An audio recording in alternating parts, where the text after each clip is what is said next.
Jerry Amon is sitting at a desk. The year is 1977, late summer, and the room around him is the kind of ordinary that belongs to academic buildings after hours. Fluorescent light, the faint mechanical hum of equipment running somewhere nearby, a desk surface accumulated with papers that are mostly unremarkable. He has done this before. He does this regularly.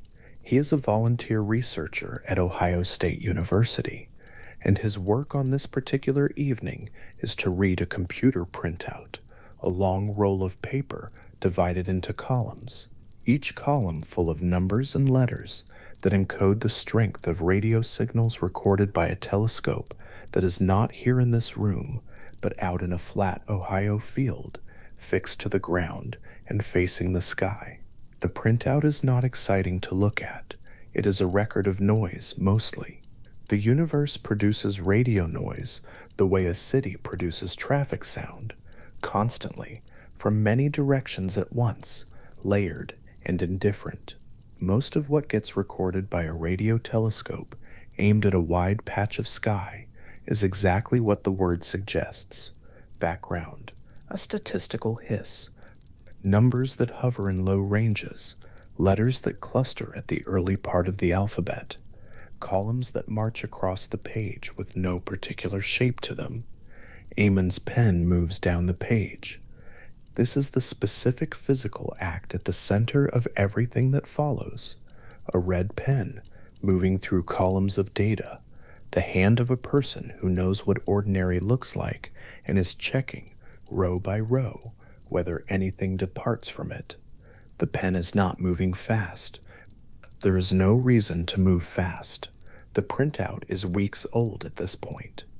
The telescope recorded these signals on August 15th, and Amon is reviewing them now in the way that volunteer researchers do, in the steady quiet of after-the-fact examination. The pen slows, then it stops. It stops over a sequence of 6 characters, 6 alphanumeric characters in a row, in the middle of a column, in the middle of a page, in the middle of a printout that stretches on considerably further in both directions. The characters are 6EQUJ5. They sit in their column the way any other sequence of characters sits, printed evenly, uniformly spaced, unremarkable in appearance. What is not unremarkable is what they mean. What they mean is that something happened here, in this column, during these 6 consecutive 10-second intervals that did not happen anywhere else in the data. Amon circles the sequence in red ink.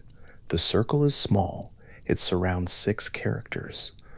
And then, in the margin beside the circle, he writes a single word in the same red pen. Wow, he adds the exclamation mark. The gesture takes a second, maybe 2. The word is written in the margin of a paper printout, in a room that nobody else is in, and it names something that nobody has named before. Names it not with a technical designation or a formal notation, but with the plainest possible expression of someone who has just seen something that stops them in their reading. The printout will go into storage. The circled sequence will be examined by other eyes. The word written in the margin will end up being the name by which this signal is known, permanently in every paper and every discussion that follows it across the next half-century and beyond. The wow signal, named for a man's instinctive response to what his pen had found. The telescope that recorded this signal was out in the field while Amon was reading about it indoors, and it was a different kind of instrument than the word telescope might suggest. It had no eyepiece. It did not rotate. It could not be aimed, could not be steered, could not be directed toward a particular patch of sky by the decision of any person operating it. The Big Ear Telescope, Ohio State University's contribution to the long project of listening to the radio sky, worked by holding still and letting the sky come to it. It was a flat reflector design. The main surface of the instrument stretched approximately 500 meters along the ground, oriented east to west, catching incoming radio waves the way a shallow dish at the bottom of a valley might catch rain, not by reaching toward anything, but by being large enough and correctly shaped that whatever passed overhead was gathered and focused. Earth rotated beneath it, the sky moved. The telescope stayed where it was, and the sky moved past it, and in this way the instrument scanned a wide band of the heavens continuously, every day, in a strip that repeated each night as the planet completed its turn.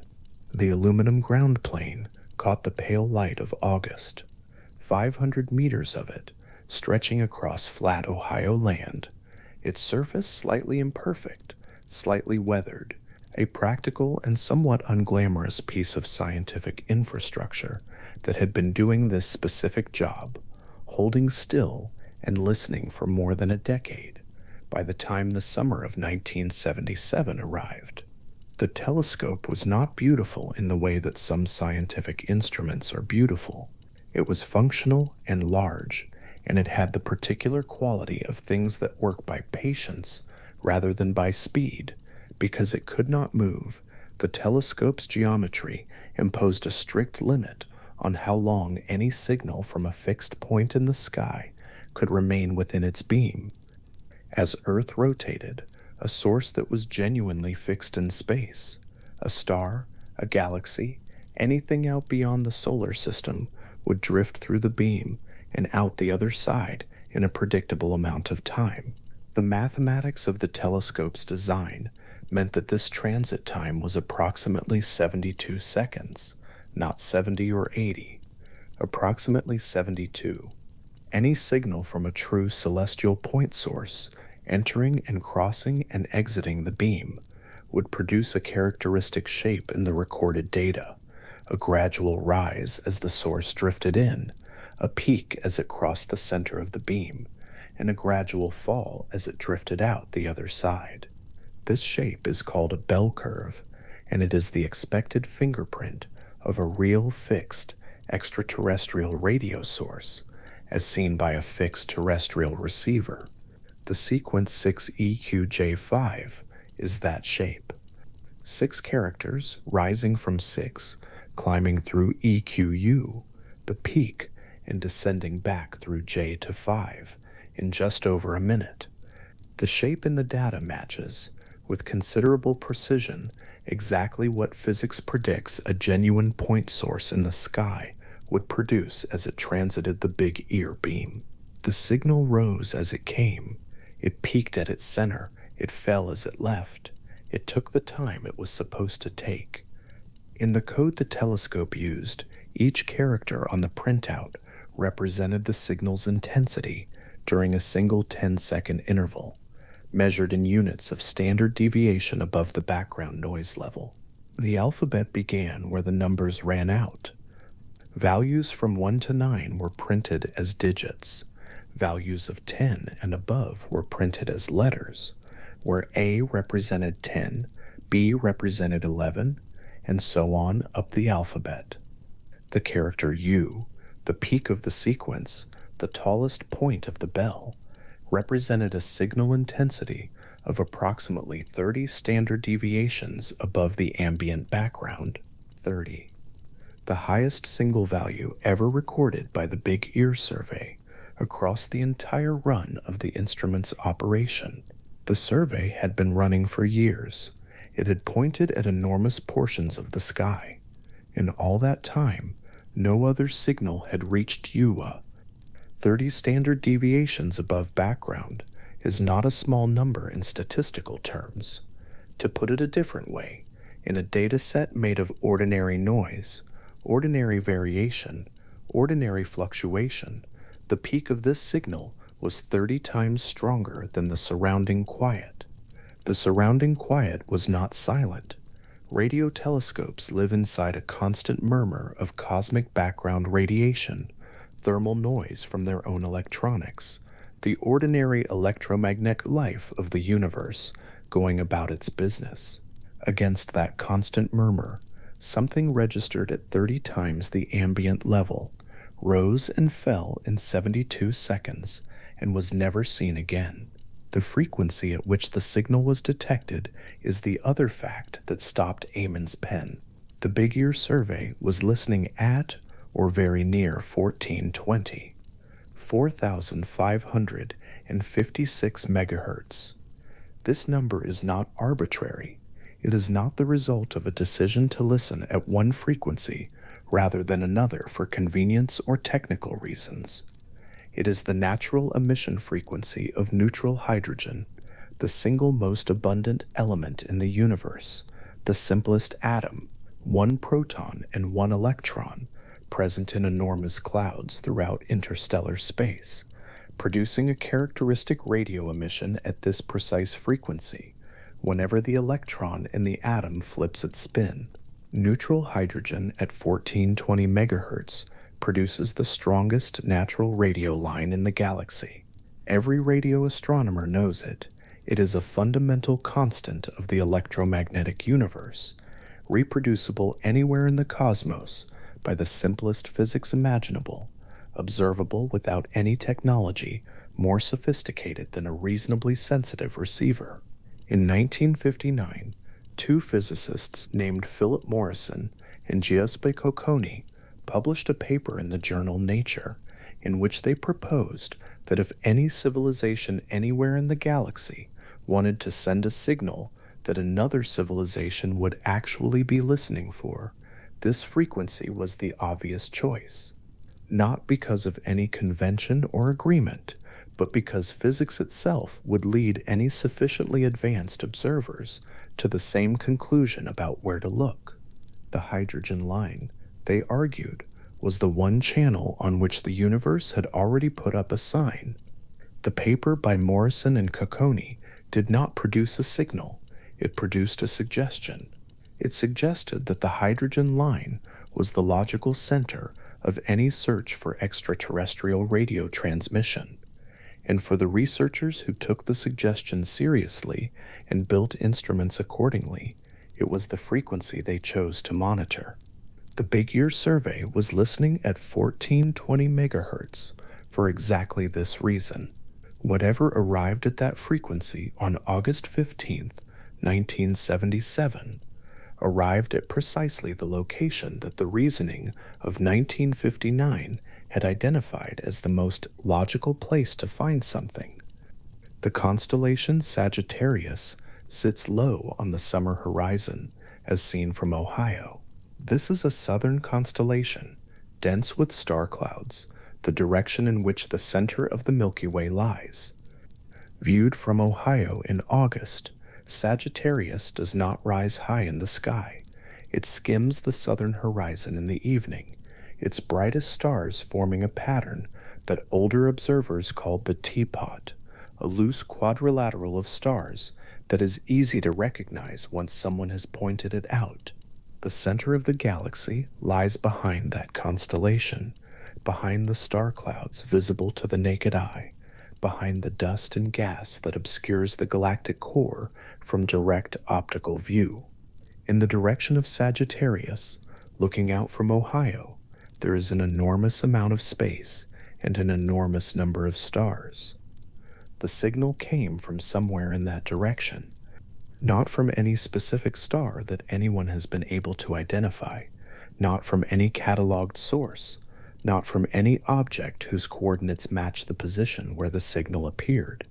It came from somewhere in a region of sky occupied by the densest part of our own galaxy, on the frequency that neutral hydrogen makes naturally, and that physicists had argued would be the obvious transmission channel, with an intensity that exceeded everything else in the survey's data, and a duration that matched exactly the behavior expected of a real fixed extraterrestrial source. Eamon's pen had stopped over the right-hand column of a printout row, where all of this had been encoded in characters too small to read without attention. The encoding was simple once understood. Each column of the printout corresponded to a specific frequency channel. Each row corresponded to a 12-second step of time.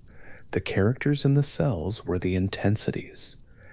A person reading the printout was reading a map of the radio sky, organized by time and frequency, with the intensity of each signal written in a shorthand that a researcher familiar with the system could parse at a glance.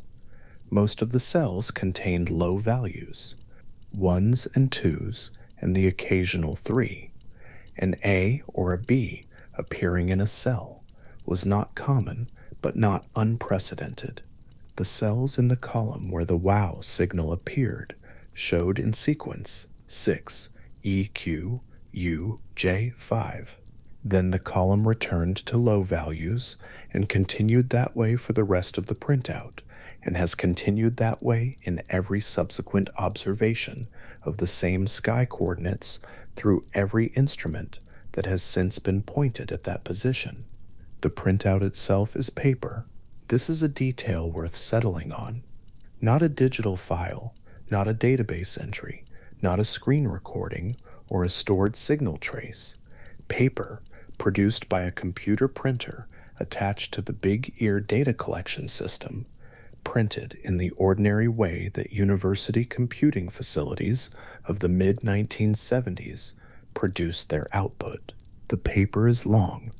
The printout for the survey covered many observations across many nights, and Eamon was reviewing a portion of it, rolling it out, reading it, rolling it further, when his pen stopped.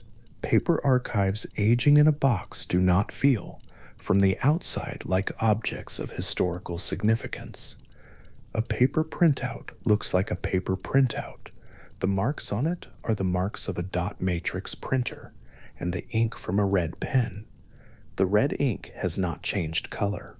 The circle around the 6 characters is still a circle. The word beside the circle is still wow, with the exclamation mark that Eamon included because that was how strong his impression was.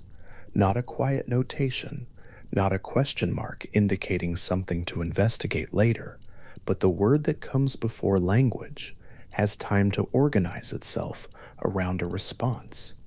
The distance from that pen mark to the present moment is nearly 50 years. The printout sits in archival storage. The telescope that recorded the data no longer exists. The land it occupied was eventually sold, and the instrument was demolished, and where the aluminum ground plane once stretched 500 meters across flat Ohio ground, there is now other use of the land, and the sky goes on being swept by Earth's rotation, and the hydrogen line goes on being the hydrogen line, and the direction of Sagittarius continues to be the direction of Sagittarius. What the printout contains, in its 6 circled characters, is the record of something that happened once, and the signal rose, the signal peaked, the signal fell. 72 seconds from the first detectable value through the peak and back down again. The entire event, the whole of what there is to examine, discuss, analyze, dispute, and return to, fits inside a minute and 12 seconds of data encoded in 6 characters on a paper roll, in a column among many columns, marked by 1 red circle and 1 word. The character U sits at the center of the sequence. It is the peak, it is the 30 standard deviation value, the highest the survey ever recorded, the moment of maximum intensity, the center of the bell. On either side of it, the signal declines, U to J, J to 5, in the smooth expected shape of something drifting out of a beam that could not follow it. The character U is a single letter on a paper printout. It is also, depending on one's frame of reference, either the most extraordinary thing a radio telescope in Ohio ever heard, or an interesting data anomaly that has resisted explanation for nearly half a century. Both of these descriptions are accurate. They are not in conflict. The signal is documented. The signal is unexplained. The signal was recorded by a calibrated scientific instrument operating correctly. The signal has not been detected again. These four things are true simultaneously, and they are the full set of things that can be said with certainty, and they fit inside the space of 6 characters on a page. What the researchers who have spent time with this signal have found is that it does not belong to any of the obvious categories of noise. It does not have the shape of terrestrial interference. It does not have the shape of instrumental artifact. It has the shape instead of a celestial point source, something fixed in the sky, not on the ground, drifting through a stationary beam at the rate dictated by Earth's rotation, departing when the geometry said it should depart, and leaving the data clean behind it. The signal was polite, in a sense. It arrived, made its mark, and left without disturbing anything around it. The frequency is difficult to put aside. The hydrogen line is not a frequency a person chooses arbitrarily. It is the frequency that neutral hydrogen emits because of quantum mechanics, because of the specific energy difference between two states of the hydrogen atom's electron, a difference that is constant throughout the universe and produces a photon at 1420, 4 megahertz every time the transition occurs, and neutral hydrogen is everywhere, and the transition occurs continuously, and so the universe rings at this frequency in every direction. To transmit at this frequency is to speak in the universe's most common phoneme. Morrison and Cocconi had argued that any civilization paying attention would be listening here. The big ear was listening here, and something, on August 15th, 1977, in the direction of Sagittarius, transmitted or appeared to transmit at very nearly exactly this frequency, with an intensity that exceeded everything else in the survey, in a shape consistent with a fixed extraterrestrial source, and then was not heard again. Eamon has said, in the years since, that he does not know what he circled. He is precise about this. He circled something he had never seen before in the data, something that matched what a real extraterrestrial signal might look like, based on the known properties of the telescope and the expected behavior of a genuine celestial source. He did not claim to know where it came from. He wrote the word that occurred to him. The word was honest.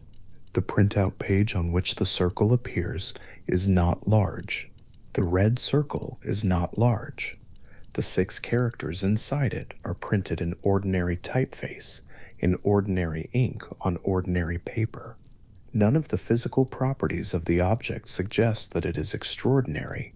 The extraordinariness is entirely in the data, in the numbers behind the characters, in the sequence of intensities that rises and falls in the shape of something that should not have been there.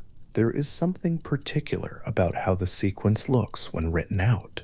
6EUJ5. The eye moves across it and can read the shape even without knowing the code.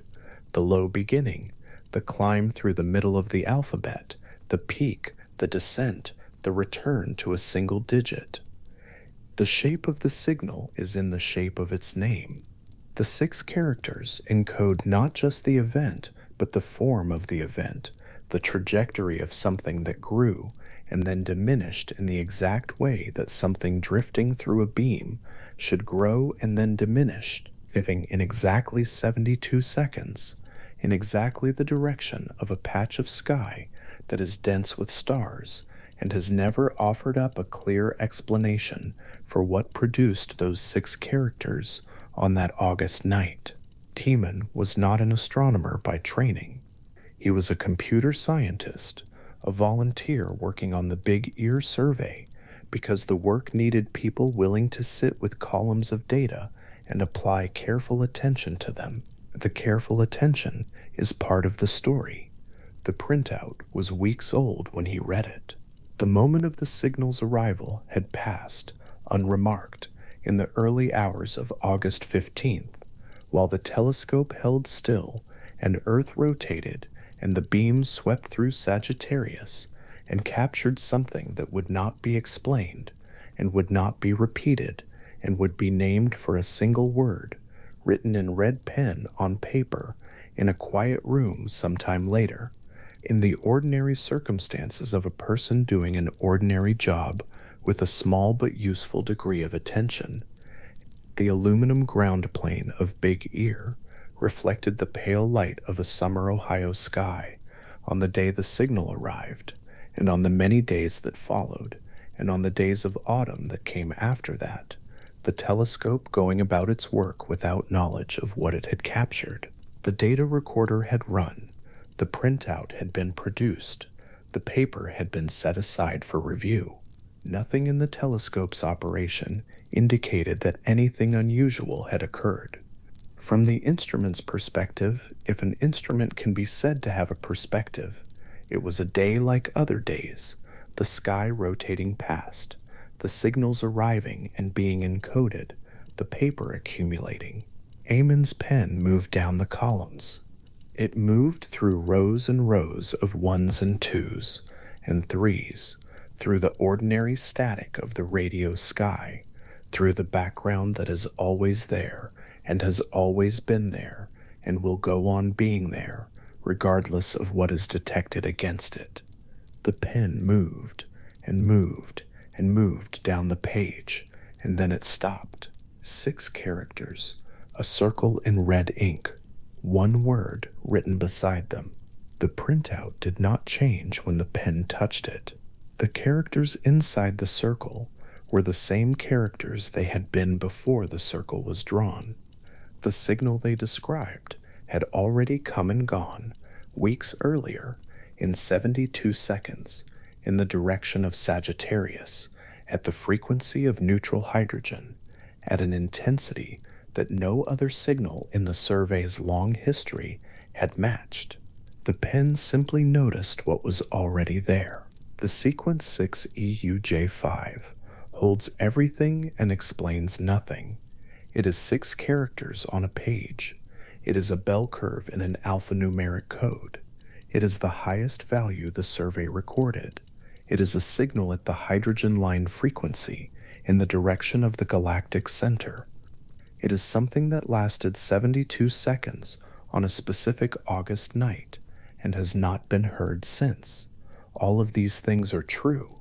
All of them fit inside a single red circle on a single page of a paper printout that is now held in an archive, still carrying its annotation, the ink still the same red it was when the pen made contact, the word beside the circle still reading exactly what it read the moment it was written. Eamon noted something and named it, and the name stuck. The mystery inside the circle has remained exactly the size it was, 6 characters long, 72 seconds in duration, 1 observation, 1 frequency, 1 direction in the sky, and it has not grown larger or smaller in the decades since. It is simply there, on the page, in the quiet precision of data, waiting for an explanation that has not arrived. Frank Drake arrived at the Green Bank control room before sunrise on April 8, 1960. The building was quiet. Outside, the 85-foot dish antenna had already been positioned, its face tilted toward the patch of sky where Tau Ceti would rise, a star 11 light-years away, not entirely unlike the sun, sitting in the constellation Cetus at a distance that made it one of the nearest plausible candidates for a world with inhabitants who might conceivably be doing something similar. Drake switched the receiver on. The equipment produced a low, steady hiss, the natural thermal noise of the electronics themselves, the hiss that sits beneath every radio observation like a floor. He sat with it. This was the sound of a system working correctly, of a telescope listening to a sky that had not yet given anything back. For a few minutes in that room, with the dish pointed at Tau Ceti and the receiver running and no signal arriving, a human being was doing something that had no precedent in the entire history of the species. He was listening with deliberate scientific intent for the transmissions of another civilization. Nothing came. The trace moved flatly across the paper. The morning continued.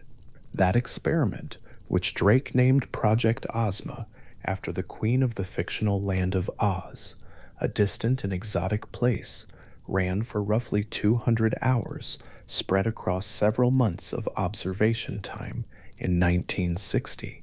The telescope listened to Tau Ceti and to Epsilon Eridani, another nearby sun-like star about 10 light-years from Earth in the constellation Eridanus. Both targets sat close enough that a signal traveling at the speed of light would take only a decade to cross the gap between them and the Green Bank dish. Neither produced anything that could not be accounted for by known sources or equipment noise. One early detection turned out to be a classified military aircraft using frequencies it was not supposed to be occupying. That finding, which caused a brief moment of excitement before its explanation emerged, became a small cautionary footnote about the importance of verifying anomalies through independent means before drawing conclusions. The null result from Project Ozma did not close anything, it opened something. The experiment had demonstrated that the technical framework for this kind of listening was achievable, that a receiver could be tuned to the right frequency and pointed at a plausible target and run for a sustained period with real data produced and real conclusions drawn. The fact that no signal arrived did not suggest the enterprise was futile. It established a baseline. From that baseline, other work could follow. Later that same year, Drake began organizing a small gathering at Green Bank, a conference that would bring together a handful of scientists who had been thinking, largely in isolation from one another, about the question of life and intelligence beyond Earth. The meeting was held in November 1961 in a conference room that held perhaps a dozen people. The attendees included the astronomer Carl Sagan, then at the beginning of his career, the neurologist John Lilly, who had been studying dolphin communication, the radio astronomer Philip Morrison, the chemist Melvin Calvin, and a small number of others. It was an unusual group, biologists and astronomers and communications theorists sitting in the same room, which was itself a novelty for a question that had previously had no formal scientific home. Before the meeting began, Drake had written something on the chalkboard at the front of the room. It was not an agenda.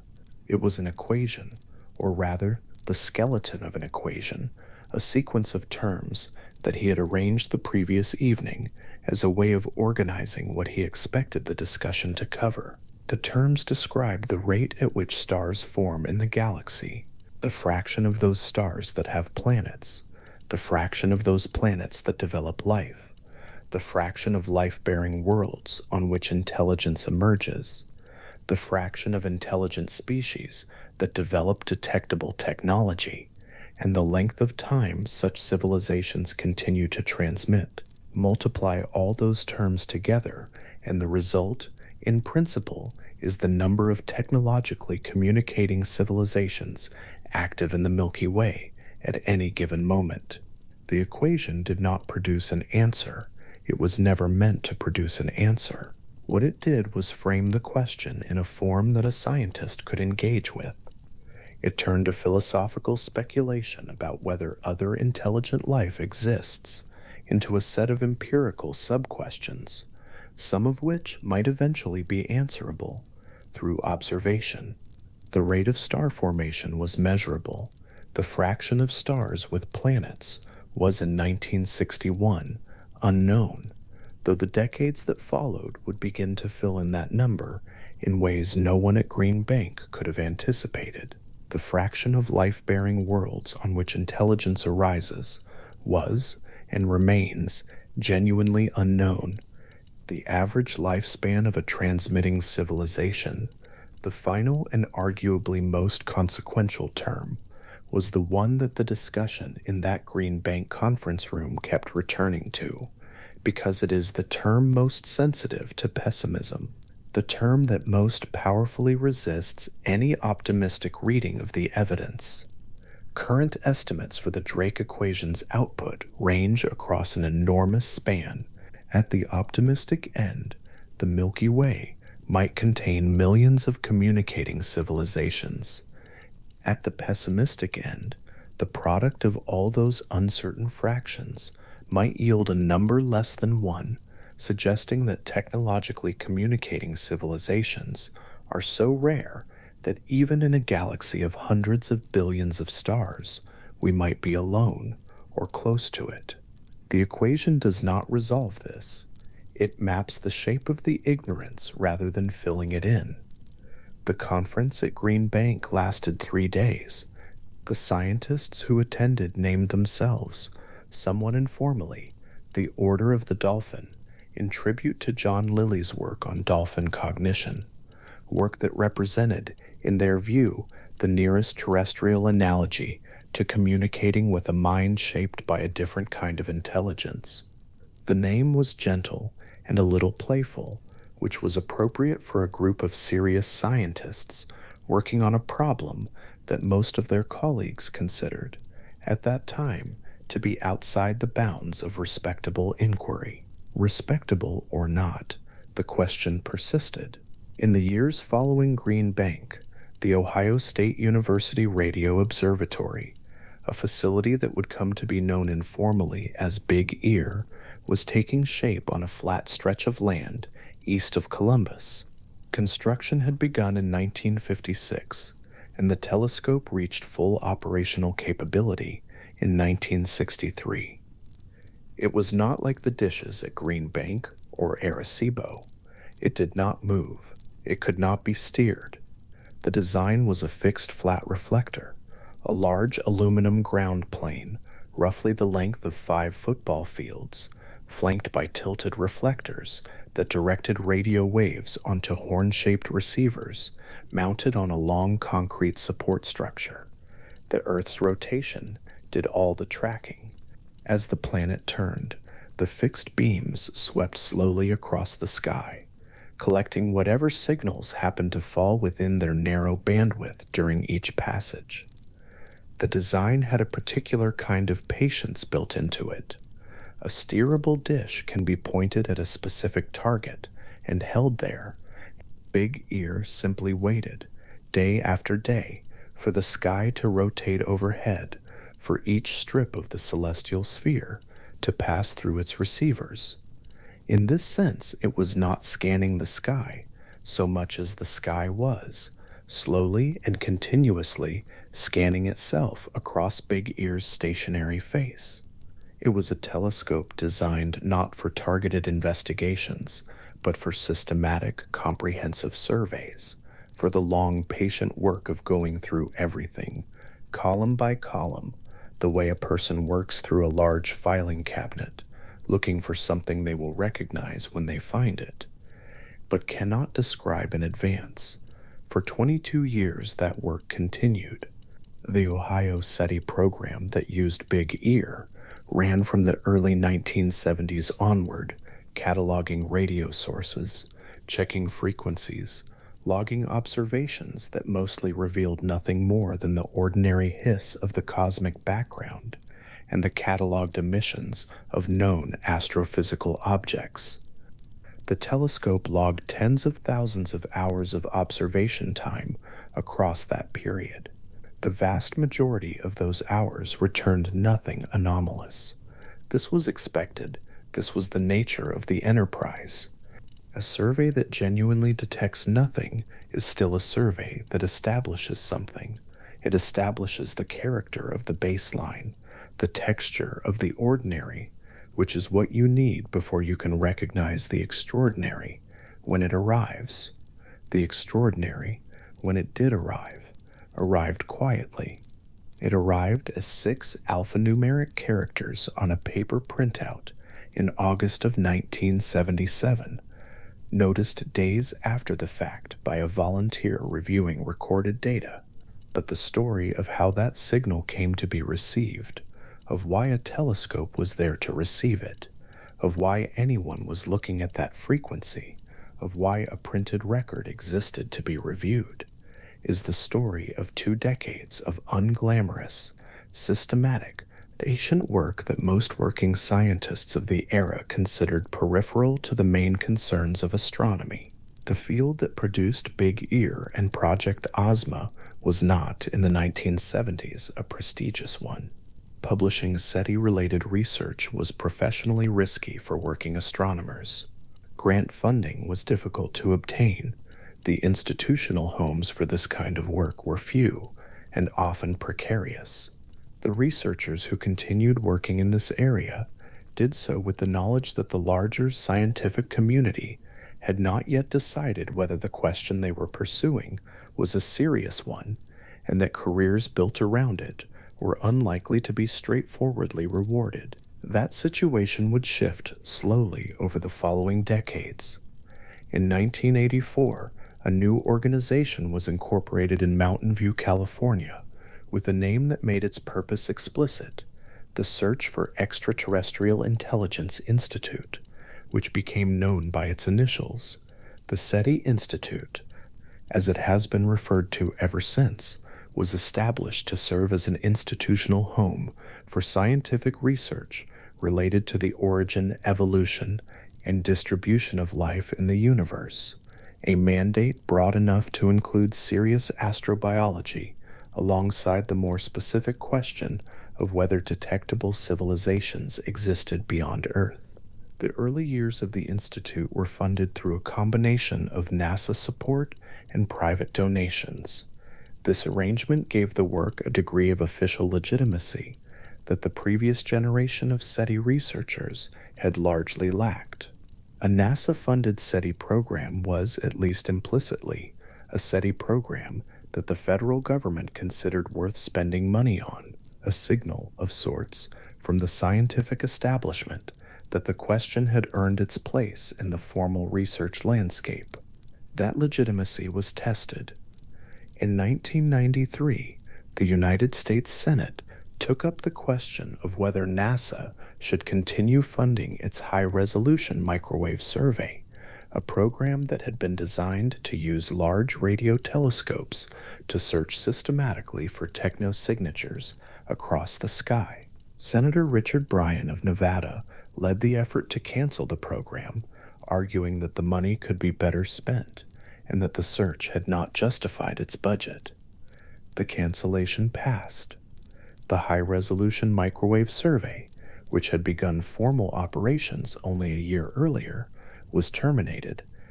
The SETI Institute found itself without its primary institutional funder. The years that followed required a different model. Private philanthropy stepped into the gap that federal funding had left. Gordon Moore, the co-founder of Intel and the author of the observation about transistor density that came to be known as Moore's Law, made a substantial contribution to the Institute's work. Paul Allen, the co-founder of Microsoft, provided funding that would eventually scale into something more significant than a financial contribution. It would become the foundation for an entirely new telescope. Paul Allen's involvement with SETI research developed through the 1990s and into the early 2000s. What he ultimately funded was not simply the continuation of existing programs at existing facilities. What he funded was the construction of a purpose-built instrument, designed from the ground up for the specific kind of work that SETI research required. Continuous, wide-area, multi-target sky surveys conducted over years and decades rather than allocated blocks of time borrowed from telescopes whose primary missions lay elsewhere. The Allen Telescope Array, as it came to be known, was built at Hat Creek Radio Observatory in the Cascade Mountains of Northern California. Hat Creek sits in a high valley at the eastern edge of the Cascades, at an elevation of about 1,000 meters, surrounded by dark volcanic rock and relatively free from the radio frequency interference that tends to accumulate near cities and densely populated areas. The site had been an established radio astronomy facility since the 1960s, operated by the University of California, Berkeley's Radio Astronomy Laboratory. Adding a new array there connected the new project to a site with a long institutional history of serious radio work. The design of the Allen Telescope Array departed from the traditional approach of building a single large reflector. Instead of one enormous dish, the approach that produced instruments like Arecibo's 305-meter bowl or the 76-meter Lovell telescope in England, the array was conceived around a large number of small dishes working together. Each individual dish is 1 meters across, roughly the diameter of a large backyard trampoline. Individually, a 1 meter dish is not a particularly powerful radio telescope. The intention was never to operate them individually. The original design called for 350 dishes spread across the Hat Creek Valley in a configuration that would allow them to function together as a much larger effective aperture than any one of them could provide alone. Construction began in 2007. The first 42 dishes were completed and began operations. They stand in rows against the dark hillside, small, identical, white, their faces tilted at slightly different angles as they track different patches of sky simultaneously. 42 dishes rather than 350 represents a smaller instrument than the full design envisioned, but even at that scale, the array represented something new, a telescope that had been built specifically to listen for technosignatures, rather than a telescope whose time had been borrowed for the purpose. The capability that the array's design provides is not just sensitivity, it is simultaneity. A conventional large telescope must choose what to look at. The array can look at multiple positions at once, running multiple SETI programs in parallel with other radio astronomy observations, effectively multiplying the amount of sky surveyed per unit of time. For an enterprise whose challenge is fundamentally one of coverage of the fact that the sky is large, and signals might come from anywhere within it, and the chance of a signal appearing in the narrow window of a single observation is accordingly small. The ability to increase coverage is not a secondary virtue, it is close to the central one. The question of coverage had been the central challenge for SETI research since Project Ozma pointed a single dish at two nearby stars in 1960. In the 60 years that followed, the number of stars examined for technosignatures grew from 2 to thousands to tens of thousands, while the number of stars in the Milky Way sat at somewhere between 200 billion and 400 billion, a number that resists any intuition about what a reasonable fraction of it might look like. Even the most ambitious surveys have covered a tiny fraction of the available targets, at a tiny fraction of the available frequencies, for observation durations that represent a tiny fraction of the time over which a transmitting civilization might be active. This is not a criticism of the work. It is a description of the scale of the problem, a scale that the people doing the work have always understood clearly. When Frank Drake listened to Tau Ceti on the morning of April 8, 1960, he was not under the impression that a null result from a single star over a few months of observation time would constitute meaningful evidence that no signals existed. He was establishing a methodology, a proof of concept, a beginning. The work that followed was always understood as the work of decades, and the people who committed themselves to it understood they were unlikely to see the result in their lifetimes. There is something particular about that kind of commitment, the willingness to pursue a question whose answer, if it exists, may not arrive in time for the person asking to hear it. It is the commitment of a scientist who values the accumulation of honest null results as much as the prospect of a positive detection, because both kinds of result advance the understanding of where the answer might lie. A confirmed absence of signals from a well-observed region of sky is a real finding. It constrains the possibilities. It tells the next researcher where to look and where not to look. The absence of a signal is not the same as the absence of something to find. It is data about the shape of the search space. Frank Drake continued working on SETI research for decades after Project Ozma. He served as a director of the National Radio Astronomy Observatory and later as the chairman of the board of the SETI Institute.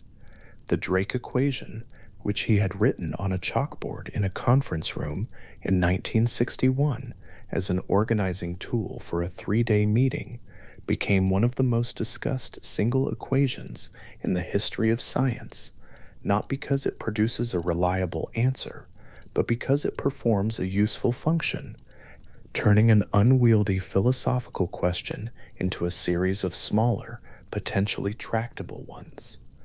The terms have been argued over, refined, contested, and revised for more than 60 years. Estimates for the fraction of planets that develop life have been updated by findings in astrobiology. Estimates for the fraction of stars with planets were transformed utterly by the Kepler Space Telescope's discoveries in the 2010 S, which established that planets are not rare cosmic exceptions, but ordinary companions to most stars. The final terms, the ones concerning the emergence of intelligence and the lifespan of communicating civilizations, remain as uncertain as they were in 1961. The Kepler findings deserve a moment of stillness. Before Kepler began its planet hunting survey in 2009, the number of confirmed planets outside the solar system stood in the hundreds.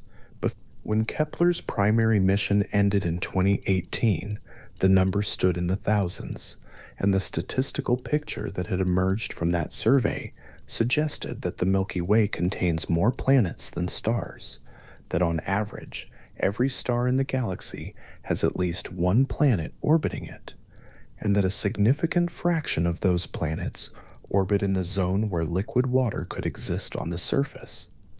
The fraction in the Drake equation that describes how many stars have planets turns out to be close to 1.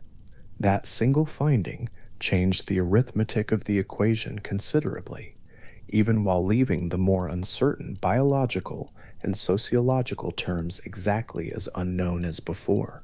Big Ear, the telescope that received the most discussed anomalous signal in SETI history, did not survive long enough to benefit from those findings. It was still standing in 1990, still conducting its survey, still logging hours of observation time across the Ohio sky. It was standing in 1995, and in 1997, the telescope that had been operational since 1963 was demolished in 1998. The reason was not technical failure or scientific obsolescence. The land on which the telescope sat had been sold. The buyer intended to develop it as a golf course. The aluminum ground plane and the concrete support structures and the feed horns that had swept the sky for more than 2 decades were dismantled and removed, and the flat land was prepared for a different use. The golf course now occupies the site. The demolition of Big Ear is a fact that sits quietly in the history of the observatory, without any particular editorial comment attached to it. The land belonged to its owners, who sold it. The buyer had a legal right to develop it.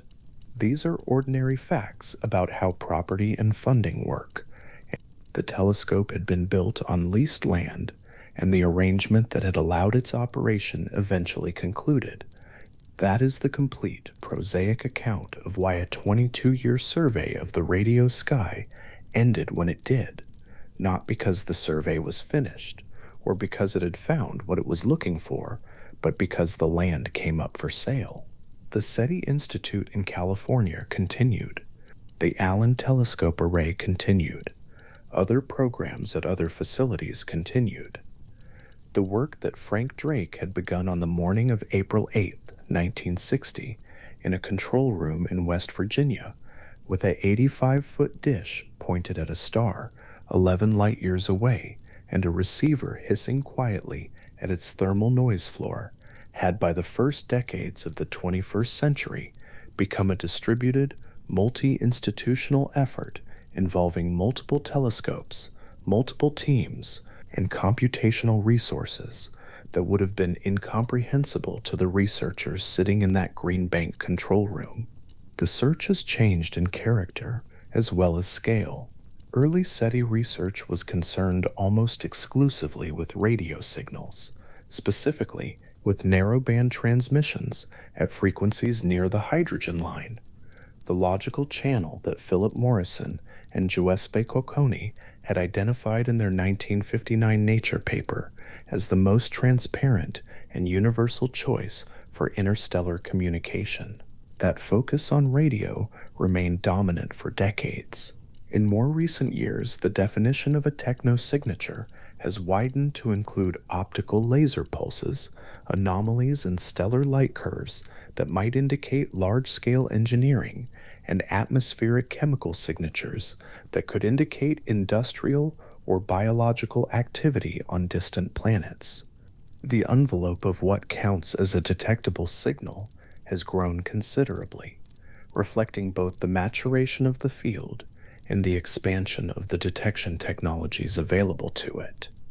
None of this wider search has produced a confirmed detection.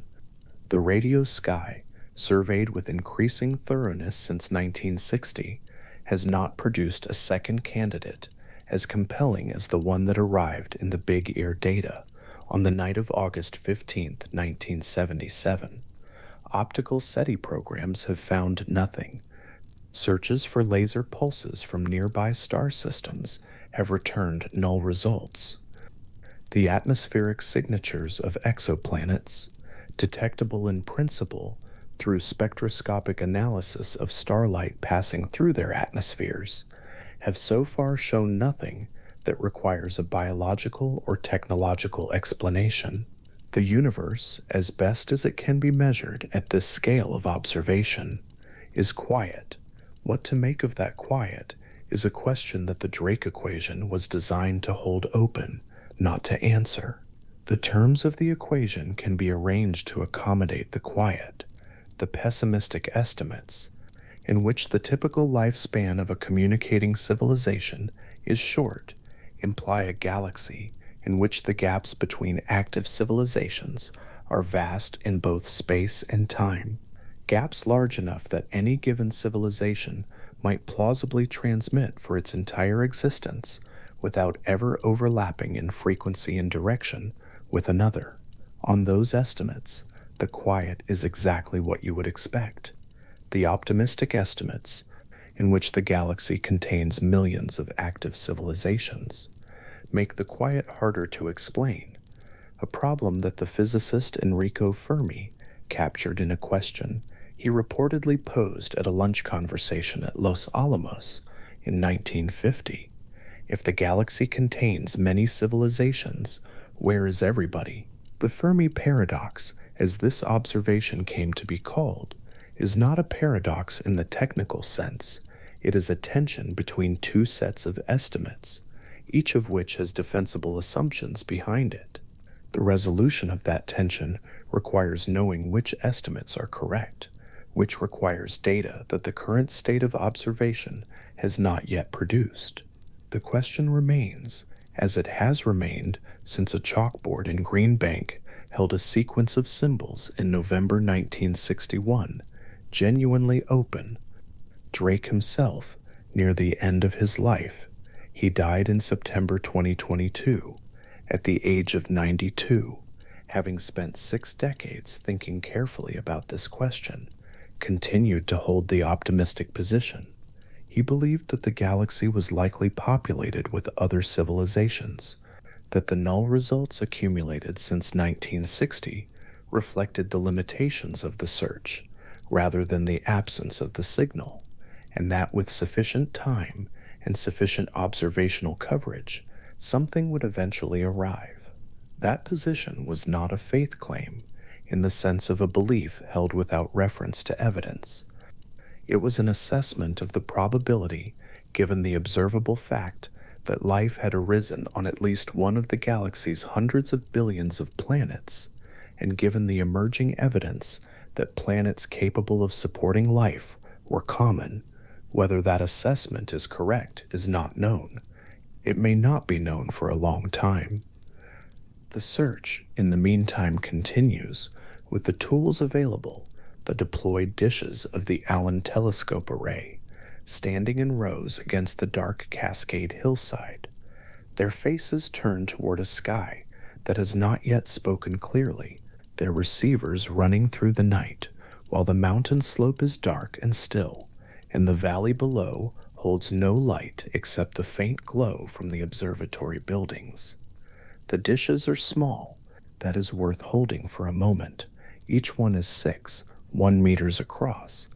A person standing beside one would find it comfortably sized, not overwhelming, not monumental, nothing like the impression made by the great single-dish instruments of the mid-20th century, with their hundreds of meters of reflecting surface. The 42 dishes of the Allen array, standing in their rows, are modest structures. What they represent is a different philosophy of instrument design, the idea that many small connected instruments working in coordination can cover more sky, more continuously than any single large instrument that must be aimed at one place at a time. This is the logic that has guided the most recent generation of SETI infrastructure. It is also, in a different sense, the logic that has always animated the enterprise, the idea that coverage is the primary variable, that the search space is so large that what matters most is not the sensitivity of any single observation, but the systematic accumulation of observations across many targets, many frequencies, many hours. The enterprise is fundamentally one of patience, the same patience that kept Frank Drake in the Green Bank control room on the morning of April 8, 1960, listening to the hiss of an empty receiver, and the same patience that has kept the Allen array's dishes pointed at the sky on the quiet Northern California nights that have followed every one of those 60 years since. The Cascade Mountains are dark at this hour. The dishes stand in their rows on the volcanic hillside, their faces slightly tilted, each one receiving whatever portion of the sky it has been assigned. The receivers inside them measure frequencies, record intensities, pass data to computers in the observatory buildings below. Most of what arrives is the ordinary radio signature of the cosmos, the cosmic microwave background, the emissions of cataloged sources, the hiss of thermal noise that has been the floor of every radio observation since Green Bank. Somewhere in that data, perhaps, something waits that has not yet been seen. Perhaps nothing waits. The dishes do not distinguish between those two possibilities. They simply continue, turning slowly over in their data streams, watching the sky with the same patient attention that the enterprise has always required, and that the people who built these instruments understood, from the beginning, was the only honest way to proceed. Jerry Amon's notes from that first re-observation session have not been widely published, but the date is on record, sometime in the autumn of 1977. Not many weeks after the original detection, he sat down again before the big ear receiver with the coordinates of the WOW signal written on a notepad beside him. The chair would have been the same chair. The room would have smelled the same way control rooms in that era always smelled. A mixture of electronics warming under load, old paper, and the particular staleness of a space that people work in quietly for long hours without opening many windows. He switched the equipment on. He let the data recorder begin its run, and then he waited for the Earth to slowly carry that narrow fixed beam through the stretch of sky above Sagittarius, where weeks earlier Something had climbed through 6 characters of intensity and left its mark on a paper printout. The beam drifted through the coordinates. The recorder ran. What came out on the other side was the ordinary radio sky. Background noise at the levels Big Ear was accustomed to recording. No peaks, no structure, nothing that rose even slightly above what was expected. He would have looked at the output, noted the result, and set it aside. That result was not surprising in itself. One null observation after an anomalous detection does not settle much. What it starts, instead, is the longer work of deciding how many more observations are needed before a pattern of absence becomes meaningful. The answer, it turned out, was many more. Over the remainder of 1977 and into 1978, Amon and his colleagues at Ohio State scheduled repeated observations of the WOW signal's coordinates, directing dozens of hours of telescope time at that small patch of sky in Sagittarius. The equipment was the same equipment that had recorded the original signal. The frequency was the same frequency. The procedure was unchanged. Let the Earth's rotation carry the beam through the target area, record what arrives, examine the output. Session after session returned the same result. The signal that had appeared once, strongly enough to register at 30 times the background noise and to climb through the entire range of Big Ear's alphanumeric scale, did not appear again on any of those occasions. The printouts came out of the machine covered in the ordinary, unremarkable characters that represented nothing more than the ambient hiss of the universe at that frequency. Emon's red pen in those sessions found nothing to circle. This is not unusual in the early phase of investigating an anomalous detection. A signal that appears once might simply require more observation time before it appears again. Transient events are a normal feature of the radio sky. Sources flare, fade, and sometimes fall below detectable thresholds, for reasons that have nothing to do with artificial origin or exotic physics. Amon knew this. The team at Big Ear knew it. The appropriate response to a single anomalous detection is not to declare a conclusion, but to look again, patiently, for as long as the resources and schedule allow, and to record carefully whatever is found. What was found, across all those sessions, was silence. The flat Ohio field on which Big Ear stood was unremarkable from the outside. The telescope's enormous ground plane stretched across it, a fixed reflector nearly the length of 5 football fields, aluminum panels laid flat against the earth, gathering radio energy from above and directing it toward the receiving horns suspended above the surface. On the afternoons and evenings when follow-up observations were scheduled, that surface would have caught whatever light was in the sky, low winter sun in some sessions, the pale gray of overcast Ohio afternoons in others, and the farm country around it would have continued its ordinary business, indifferent to the narrow technical question being pursued inside the control room. The cosmos, for its part, offered no comment. The beam passed through the Sagittarius coordinates on each rotation and returned empty. By the late 1970s and into the early 1980s, Big Ear's observing schedule was full of other work, and the follow-up observations of the WOW signal's coordinates became one thread among many in the telescope's long, systematic survey of the sky. The original event receded somewhat into the background of the program's data, logged, documented, unresolved, and waiting for a better explanation than the record yet provided. It was in this state, unresolved, documented, and available to anyone who wanted to try again, that the WOW signal entered the literature.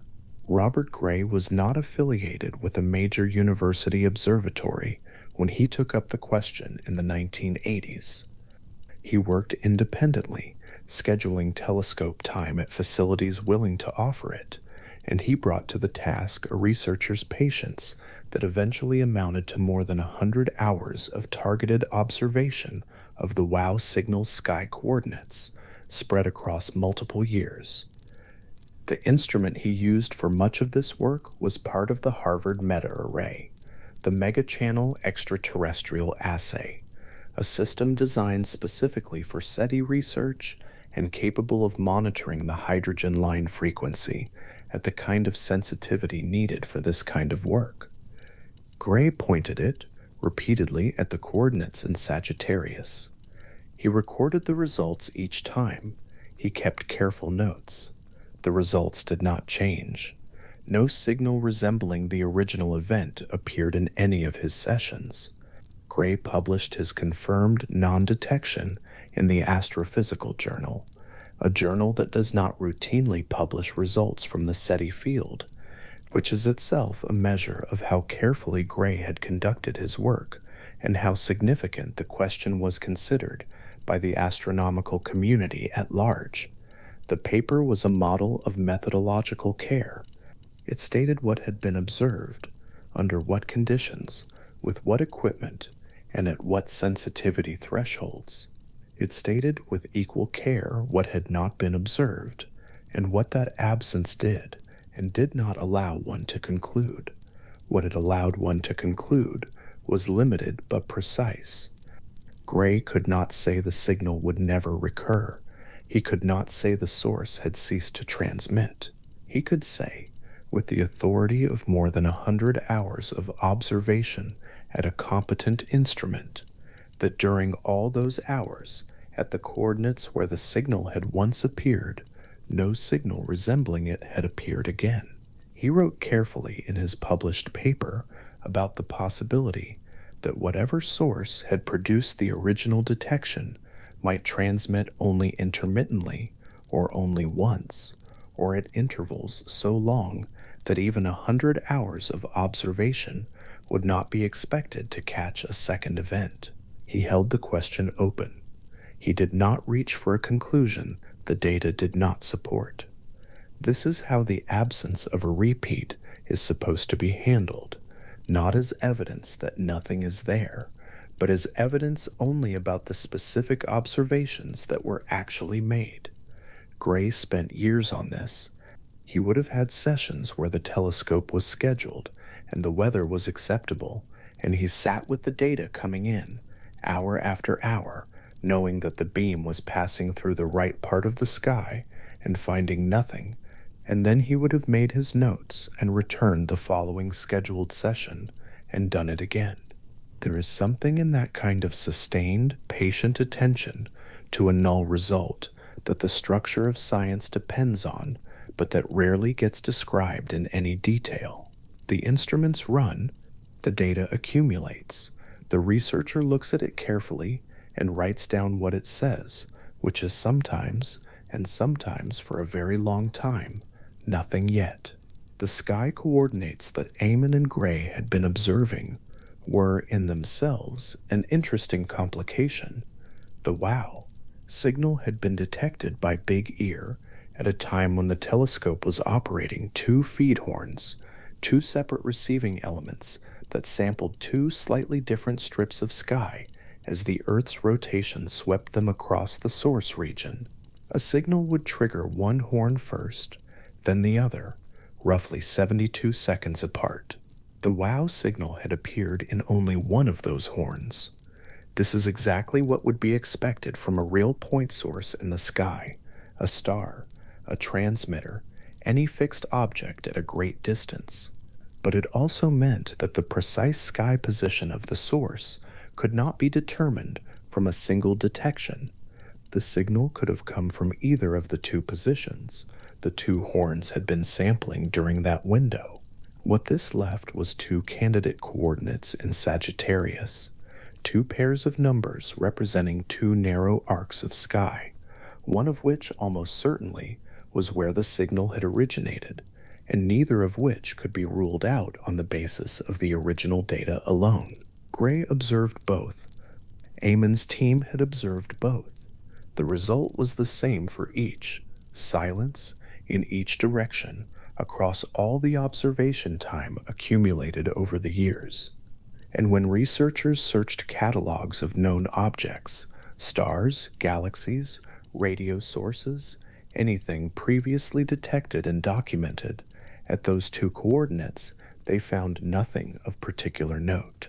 No cataloged star sat at either position close enough to be a natural parent for a signal detected at that frequency. No known astrophysical radio source occupied those coordinates in any map that existed at the time or has been compiled since. The sky at those two small patches of Sagittarius was, as far as any instrument and any catalog could determine, simply empty. This emptiness is not dramatic in itself. Most patches of sky, when examined at any given frequency, return nothing of interest. The radio sky is vast, and cataloged sources occupy only a small fraction of its volume. A patch of sky with no cataloged object in it is not a mystery, it is an ordinary patch of sky. What made these two patches of sky interesting was not that they were empty in themselves, but that a signal had appeared from one of them once, strongly and clearly, and had not appeared again on any of the numerous occasions when careful instruments had been directed there. In August of 2012, the question of the WOW signal was handed, briefly and unusually, to a much larger public. The National Geographic Channel organized a transmission using the Arecibo Observatory, the 305-meter dish set into a natural hollow in the limestone hills of Puerto Rico, at that time the largest single-aperture radio telescope in the world. The transmission was not a conventional scientific message. It was built from approximately 10,000 messages collected from the public through the Twitter platform, encoded as a digital package, and directed by Arecibo's enormous dish upward through the Puerto Rican sky toward the two candidate coordinates in Sagittarius associated with the original signal. The logic of the gesture was straightforward. If a signal had been sent from that direction in 1977, and if whoever sent it was still listening, then perhaps a reply, broadcast with sufficient power toward the right coordinates, might eventually be received. This was, of course, an enormous set of conditionals. The distance to any plausible source in Sagittarius would mean a minimum round-trip travel time for the signal of many years, or much longer, depending on the actual distance involved. And the transmission was a cultural event as much as a scientific one, a moment when the ordinary language of a planet's public conversation was aimed briefly at an unknown direction in space. The night of the transmission, the Arecibo dish would have held its position, its enormous curved reflector pointing at the calculated coordinates, and the encoded package of human voices and text and commentary would have climbed through the atmosphere and begun its long outward journey. The karst hills of Puerto Rico would have been dark around it, the observatory's lights visible from a distance as a soft glow against the vegetation. The dish itself is a thing that has to be seen from above to be understood. From the ground, inside the hollow where it sits, it is too large to comprehend as a single object. It is more like a landscape than a machine.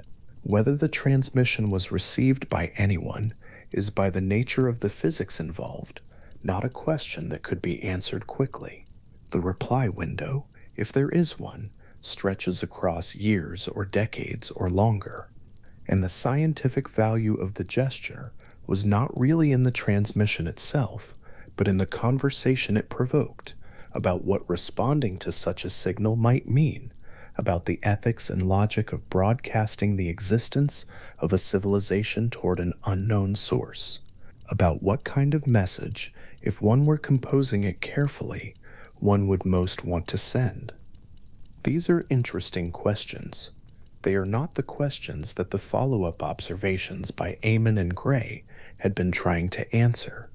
Those questions were narrower and more specific, and the data they produced was also narrow and specific. Has this signal appeared again? And if so, where and when and at what intensity? The answer to all those forms of the question, across all the sessions of observation, was no. For a signal detected by a radio telescope to move from the category of unexplained anomaly into the category of confirmed detection, the kind of confirmation that would constitute scientific evidence of something genuinely extraordinary. It has to meet a set of criteria that the astronomical community has discussed and, in various forms, documented. The signal has to be verified independently by a second telescope, operating separately, not simply seeing the same data the first telescope produced. It has to be redetected at the same sky coordinates, ideally on more than one occasion, establishing that the source is persistent and real rather than a single transient or an artifact of the original instrument. The verification has to hold up to scrutiny by researchers who were not involved in the original detection and who have no particular stake in the outcome. The WOW signal has not met these criteria.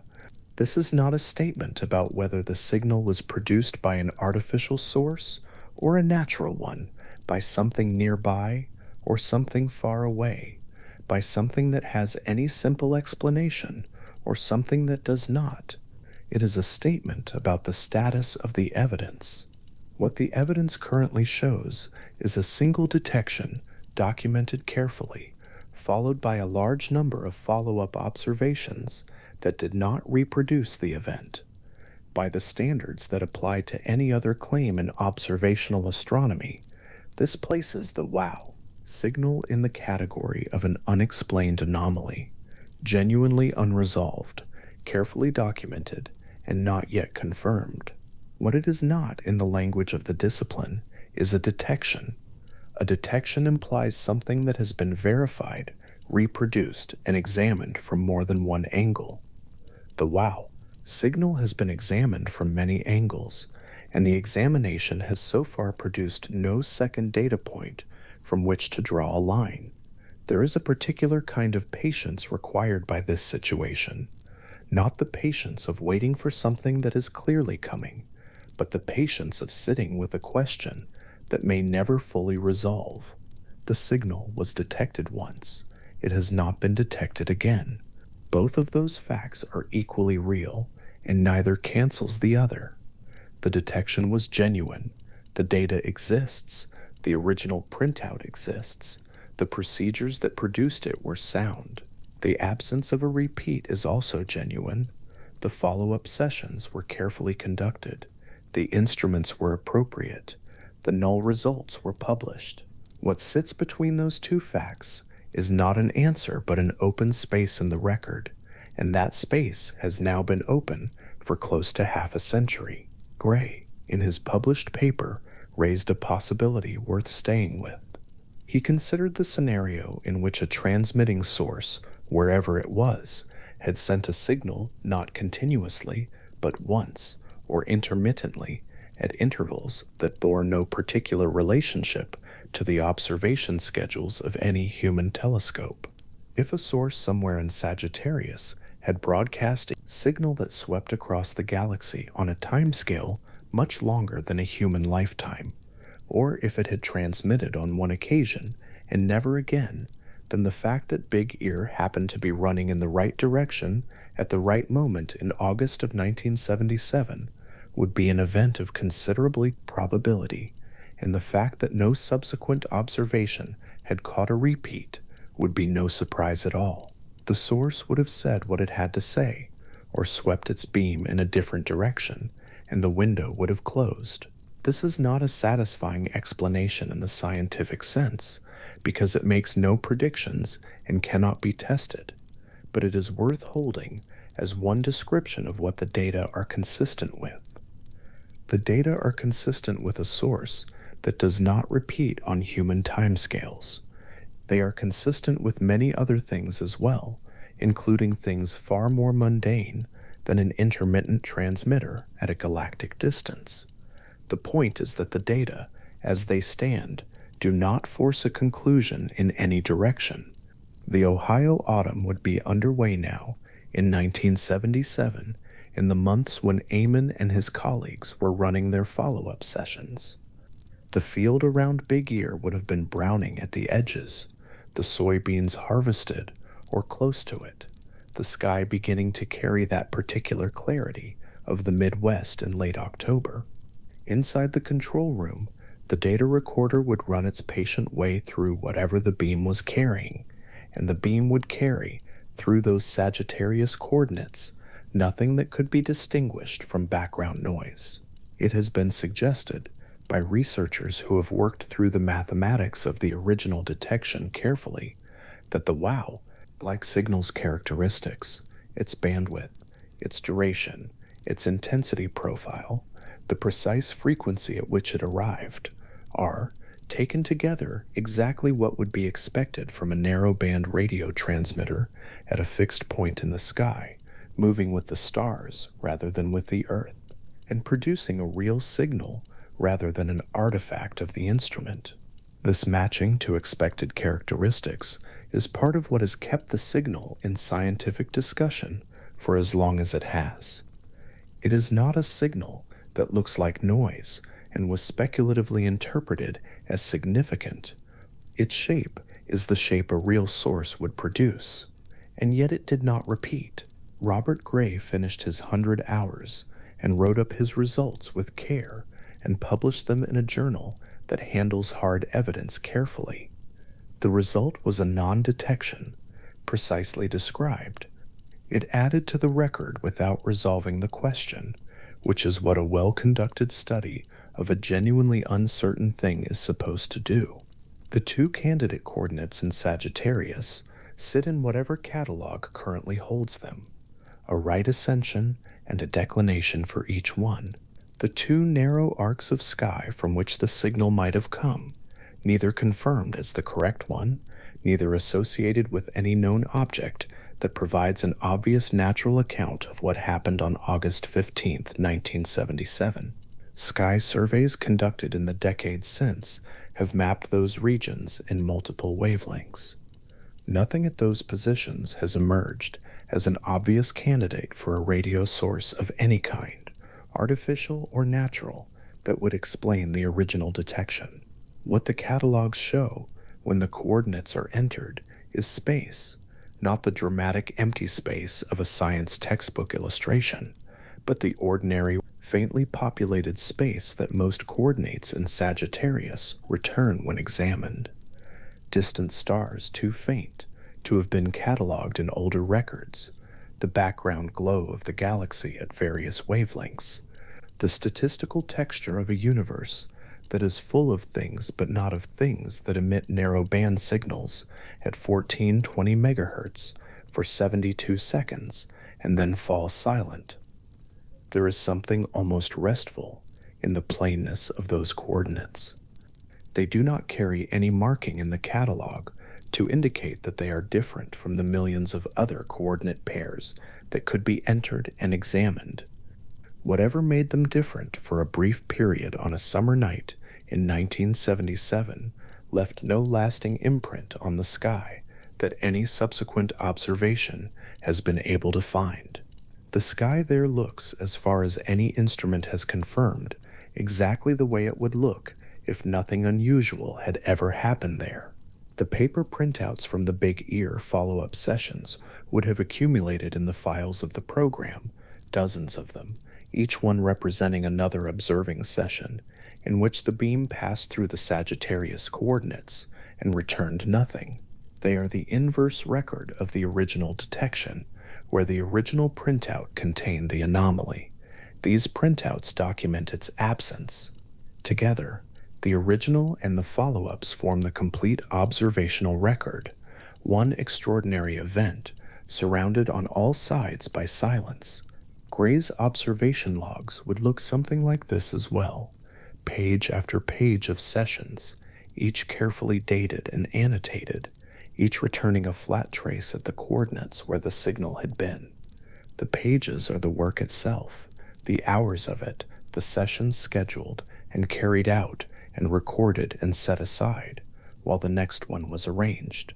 The work was unglamorous in the way that sustained observational science almost always is. The glamour, if it existed anywhere in the story, was in the original 16 minutes of data from August 1977. Everything since has been the patient work of trying to understand what those 16 minutes meant. As of this writing, that work has not produced an answer. The follow-up sessions ran and returned nothing. Gray's 100 hours ran and returned nothing. The two candidate coordinates in Sagittarius have been observed by multiple instruments over multiple decades, and none of those instruments, on any of those occasions, has recorded a signal resembling the one that Jerry Amon circled with his red pen. The verification criteria that the field requires for a confirmed detection have not been met.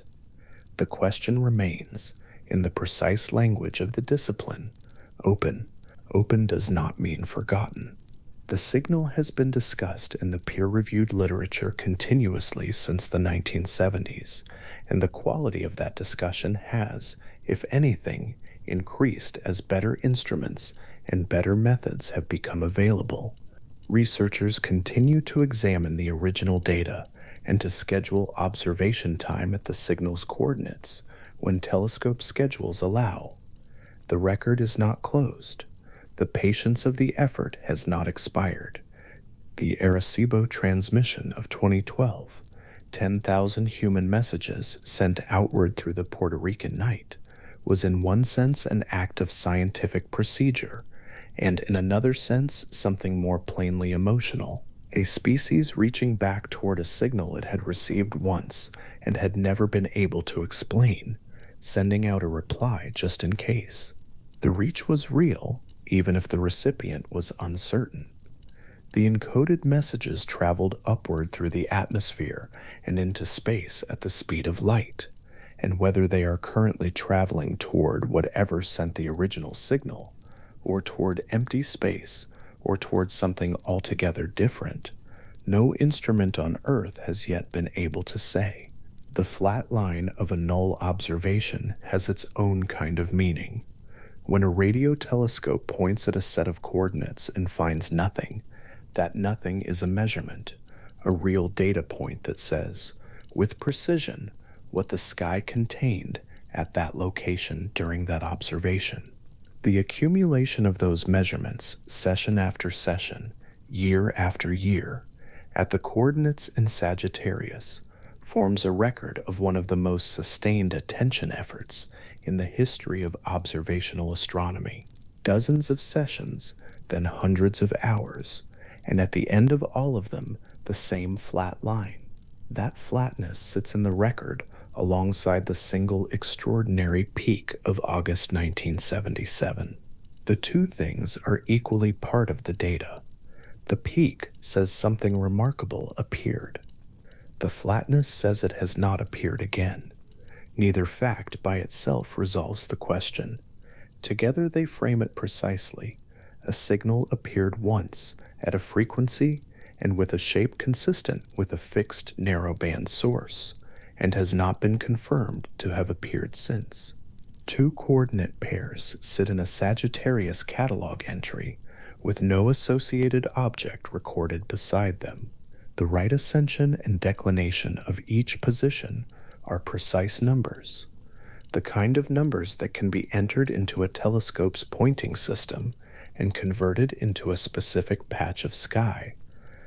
At those patches of sky, as far as any observing session has been able to confirm, there is nothing of note, nothing that the instruments have been able to detect, nothing in any wavelength that has provided an obvious account of what happened on a single night in the summer of 1977. The sky at those positions is, as far as the record shows, simply quiet. The beam passes through and carries back the ordinary hiss of the universe, the cosmic background noise that has been present since long before any telescope existed to measure it. The broad and patient signal of a universe going about its business without particular concern for the question being asked of it. The coordinates in Sagittarius receive no special mark in any catalog. They are numbers on a page, pointing at empty sky, at a location where something once appeared and left no trace behind. No star, no source, no cataloged object, no second signal to confirm that the first one was what it might have been.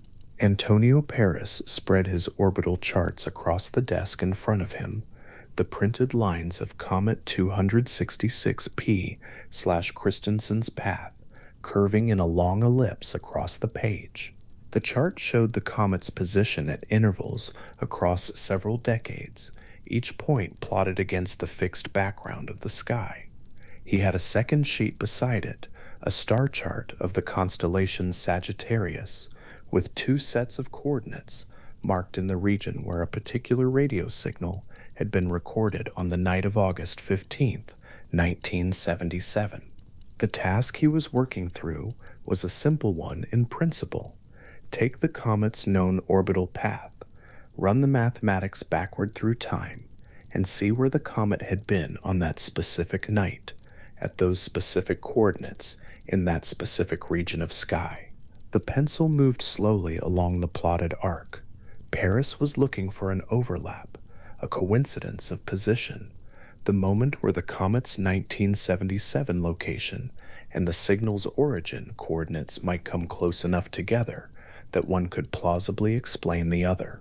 Comets carry large envelopes of hydrogen gas produced as their ice sublimates in the warmth of the inner solar system, and hydrogen at a particular frequency produces a natural radio emission. That frequency is well established. It is the same frequency at which the signal had been recorded. The question Paris was investigating, carefully and with the specific kind of patience that orbital mechanics demands, was whether a comet passing through the right patch of sky at the right moment could have produced what the telescope had recorded. The comet's path placed it in the general region of Sagittarius in the summer of 1977. The overlap was not exact. The numbers were close, but the question of whether close was close enough would turn out to matter considerably. Paris published his findings in 2017 in the Journal of the Washington Academy of Sciences. The argument he made was methodical. Comet 266P/Christensen and a second comet designated P2008Y2 and named for its discoverer Gibbs, had both been near the signal's sky coordinates in August of 1977. Both comets carry the kind of extended hydrogen envelopes that outgassing water ice produces. Both were in a position where the Big Ear telescope's beam could plausibly have swept across them.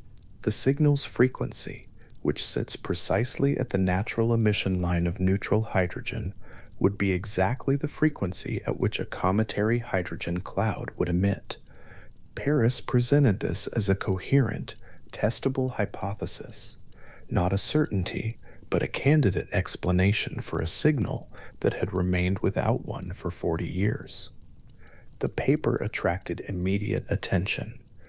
It was the kind of hypothesis the field had been waiting for, a natural explanation for the signal that did not require any agent, any civilization, any transmission. It had a mechanism, it had a candidate source, it named specific objects with calculable positions. The response from other researchers was thorough and mostly critical. Astronomer Ben Dixon was among those who looked closely at Paris's methodology. The objection that emerged from his analysis and from that of other researchers, including astronomer James Bauer, was not primarily about whether the comets were in the right part of the sky. The objection was about the physics of cometary hydrogen envelopes and what those envelopes can and cannot produce in terms of a radio signal. A hydrogen envelope surrounding a comet is, by the standards of radio astronomy, a diffuse and extended structure spread across a large volume of space, thin in any given direction, not concentrated at a point. The signal recorded on August 15th, 1977, was narrowband. It occupied a very specific slice of the radio frequency spectrum, a thin spike rather than a broad smear. That narrowband character is one of the features that had made it so unusual and so difficult to attribute to anything in the ordinary catalog of natural radio sources. Diffuse hydrogen clouds, the critics argued, do not produce narrowband signals of that kind. The physics points in the wrong direction. There were methodological concerns as well. Questions were raised about how precisely Paris had established the comet's positions in 1977, and whether the orbital data available for objects that were not discovered until decades after the event in question was accurate enough to support a definitive positional match. The comet's orbits, back calculated from their later observed positions, carry uncertainties that grow as the calculation runs further back in time. A position that is confidently known in 2017 becomes a position with an error bar in 1977, and the size of that error bar matters when the claim being made is a specific spatial coincidence. Paris defended his hypothesis and expanded on it in subsequent work. The debate did not resolve. It joined a longer list of contested explanations for the same data, which is itself an interesting feature of the signal's history, that the data examined carefully by multiple people across multiple decades continues to support more than one reading and to resist a single clean account. The narrowband quality of the signal was, in a way, the central problem for anyone trying to explain it through natural processes. Radio frequency interference from ground-based transmitters is a persistent and serious challenge for radio telescopes, and the frequency around 1420 MHz, the hydrogen line, is legally protected in many countries, specifically because of its scientific importance. Broadcasting within that protected band is prohibited by international telecommunications agreements. That does not mean it never happens, but it narrows the field of plausible terrestrial sources considerably. Beyond the frequency protection, the shape of the signal presented its own argument against a terrestrial origin. A signal from a ground-based transmitter, or from an aircraft, or from a satellite in orbit would not be expected to follow the specific bell curve intensity profile that the data showed. That profile, rising gradually, peaking, and falling gradually across a span of approximately 72 seconds, is the characteristic shape of a fixed point source in the sky drifting through a stationary beam as the Earth rotates. The source appears to enter the beam, strengthen as it moves toward the beam's center, reach maximum intensity at the midpoint, and then weaken as it drifts through and out again. This is what a star does. It is what a distant galaxy does. It is the behavior of something that is genuinely out there in the sky, at a fixed celestial position, rather than something nearby and moving in a different way. Generating that specific profile from a terrestrial transmitter would require the transmitter to modulate its signal in a way that precisely mimicked the pattern produced by Earth's rotation and a fixed beam, an unlikely coincidence even before accounting for the frequency protection on the band in question. The profile was not conclusive. No single feature of the signal was conclusive, but each feature, examined individually, pointed in the same general direction, away from the familiar, towards something that did not fit neatly into the known catalog of radio sources. One explanation that has circulated among researchers involves the question not of what produced the signal, but of why it was never repeated. A civilization that has mastered the technology required to transmit a signal across interstellar distances might not transmit continuously.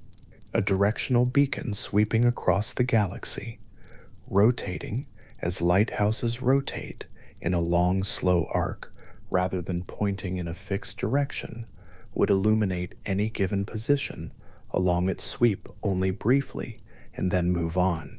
The interval between successive passes over any particular point in the sky could be months, years, or much longer, depending on the geometry of the sweep and the speed of the rotation.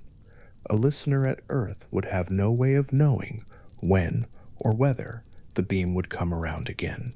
The 72 seconds of detectable signal would represent a single pass, and the next pass might not occur for a century. The lighthouse image is a useful one, and it recurs in discussions of the signal because it maps well onto what the data shows. A lighthouse does not illuminate the whole sea at once. It sweeps its beam in a circle, and a fixed point on the shore, a window, a rock, a stretch of beach, receives the light once per rotation, and then waits in darkness until the next rotation brings it back. If a ship were trying to communicate with that point using the lighthouse beam, a watcher on shore would receive the message once and then wait. If the watcher did not know the rotation period, or if the rotation period were measured in years rather than seconds, the watcher might conclude that the signal had been a coincidence, an artifact, a single anomalous pulse of light with no source, when in fact the source was simply pointing elsewhere, sweeping through the darkness, making its slow rotation through the rest of the sky. This is a plausible framework. It does not require any adjustment to the known physics of the signal. It fits the data. It also cannot be tested in any straightforward way, because it makes a prediction that the signal will eventually recur at the same frequency and the same coordinates that could take longer to fulfill than any current observing program is equipped to wait for. Other explanations have reached for the signal's silence in different ways. Some researchers have suggested that whatever produced the signal may simply no longer be transmitting. A civilization that sent a signal for a limited period, stopped, and is no longer doing so, would leave exactly the record that exists, a single event with no follow-up. The transmitter could have been switched off. The civilization could have changed its methods. The narrow band of cosmic time during which the signal was being sent could have passed by chance, just as the Earth's technology had developed enough to detect it, or just before, or just after. The timing of contact in this framing is not guaranteed to be comfortable. The universe has been running for a very long time, and the slice of it during which any particular transmitter is active might be very thin. None of these explanations are falsifiable in any immediate sense. They are frameworks for thinking about absence rather than accounts of a positive detection. They hold the non-repetition of the signal as something consistent with an intelligent origin rather than as evidence against one. But they are not evidence for one either. They are arguments about what would be consistent with the data, which is a different thing from what the data shows. Stuart Ritchie, among other science communicators and skeptics, has pointed to confirmation bias as a recurring factor in how the signal has been analyzed and described in the decades since its detection. The observation is a careful one and worth following through, because the pattern it names is genuinely visible in the published literature.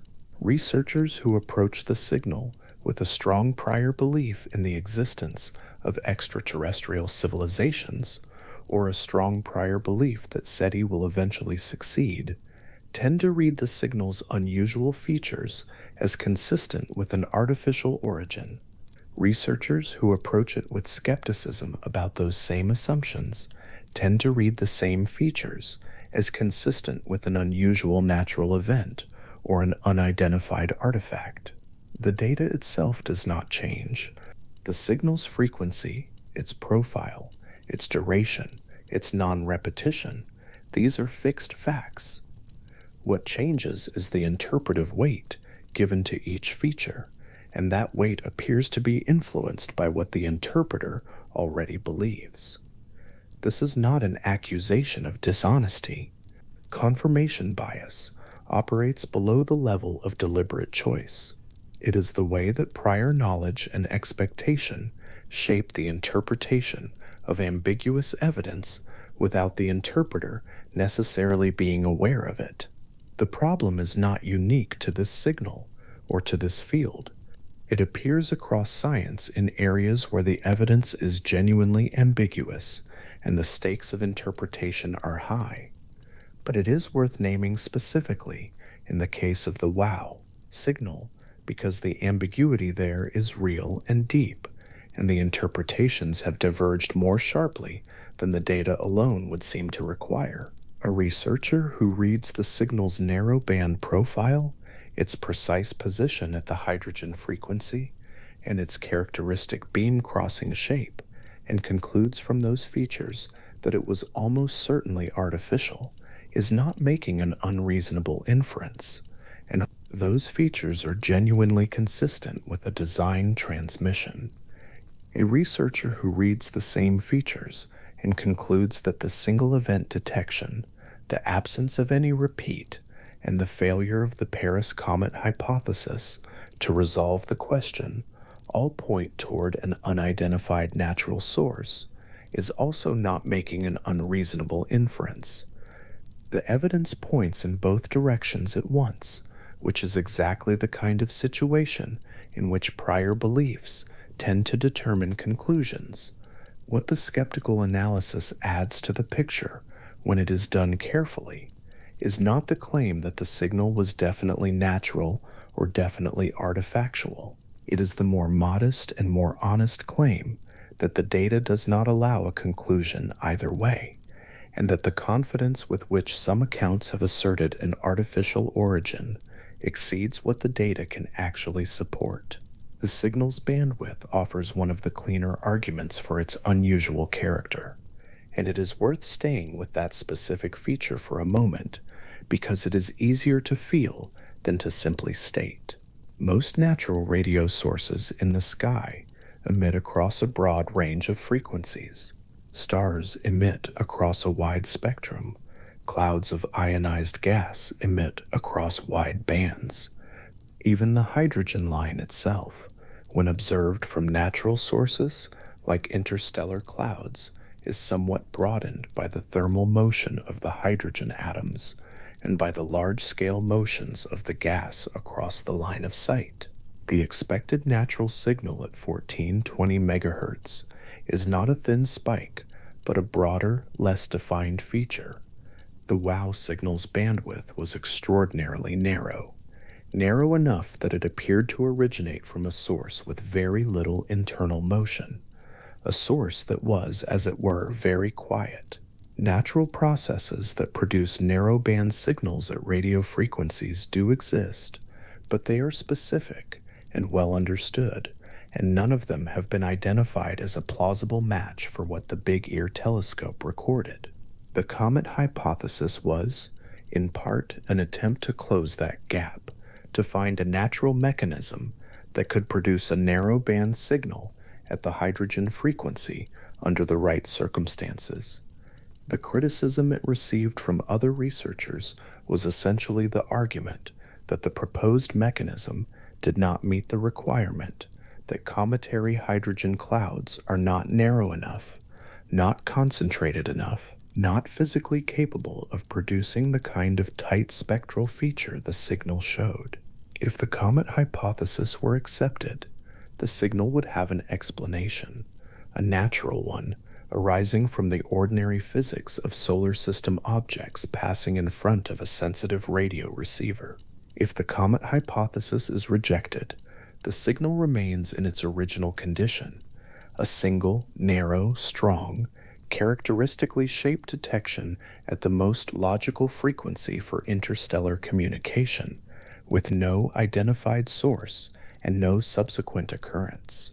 Both conditions are positions in a genuine scientific debate. Neither has been settled. The researchers who published the rebuttals to Paris's paper did not claim to have explained the signal themselves.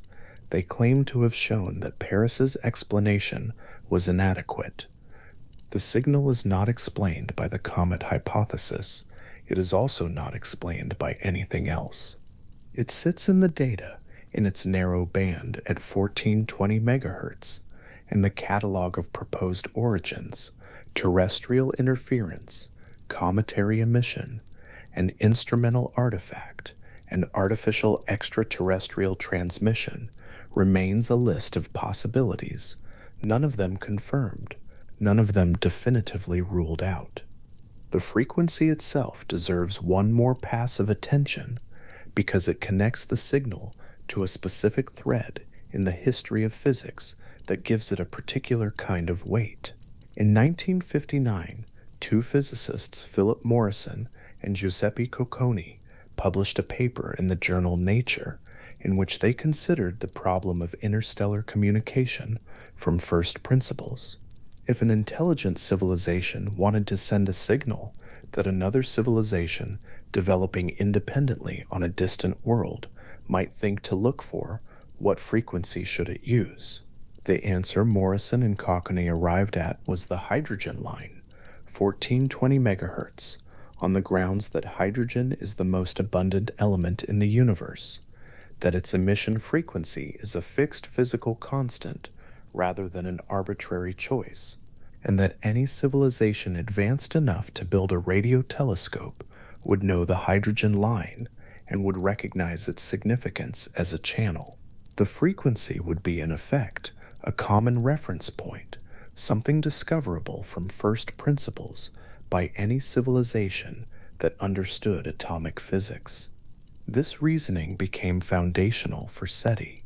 The hydrogen line was the first frequency searched by the first systematic SETI project, and it remains central to radio SETI efforts decades later.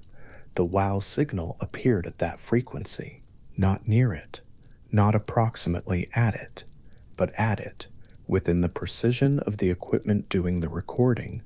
That coincidence, if it is a coincidence, is the feature that has kept the signal in serious scientific discussion rather than allowing it to quietly recede into the general background of unexplained radio detections.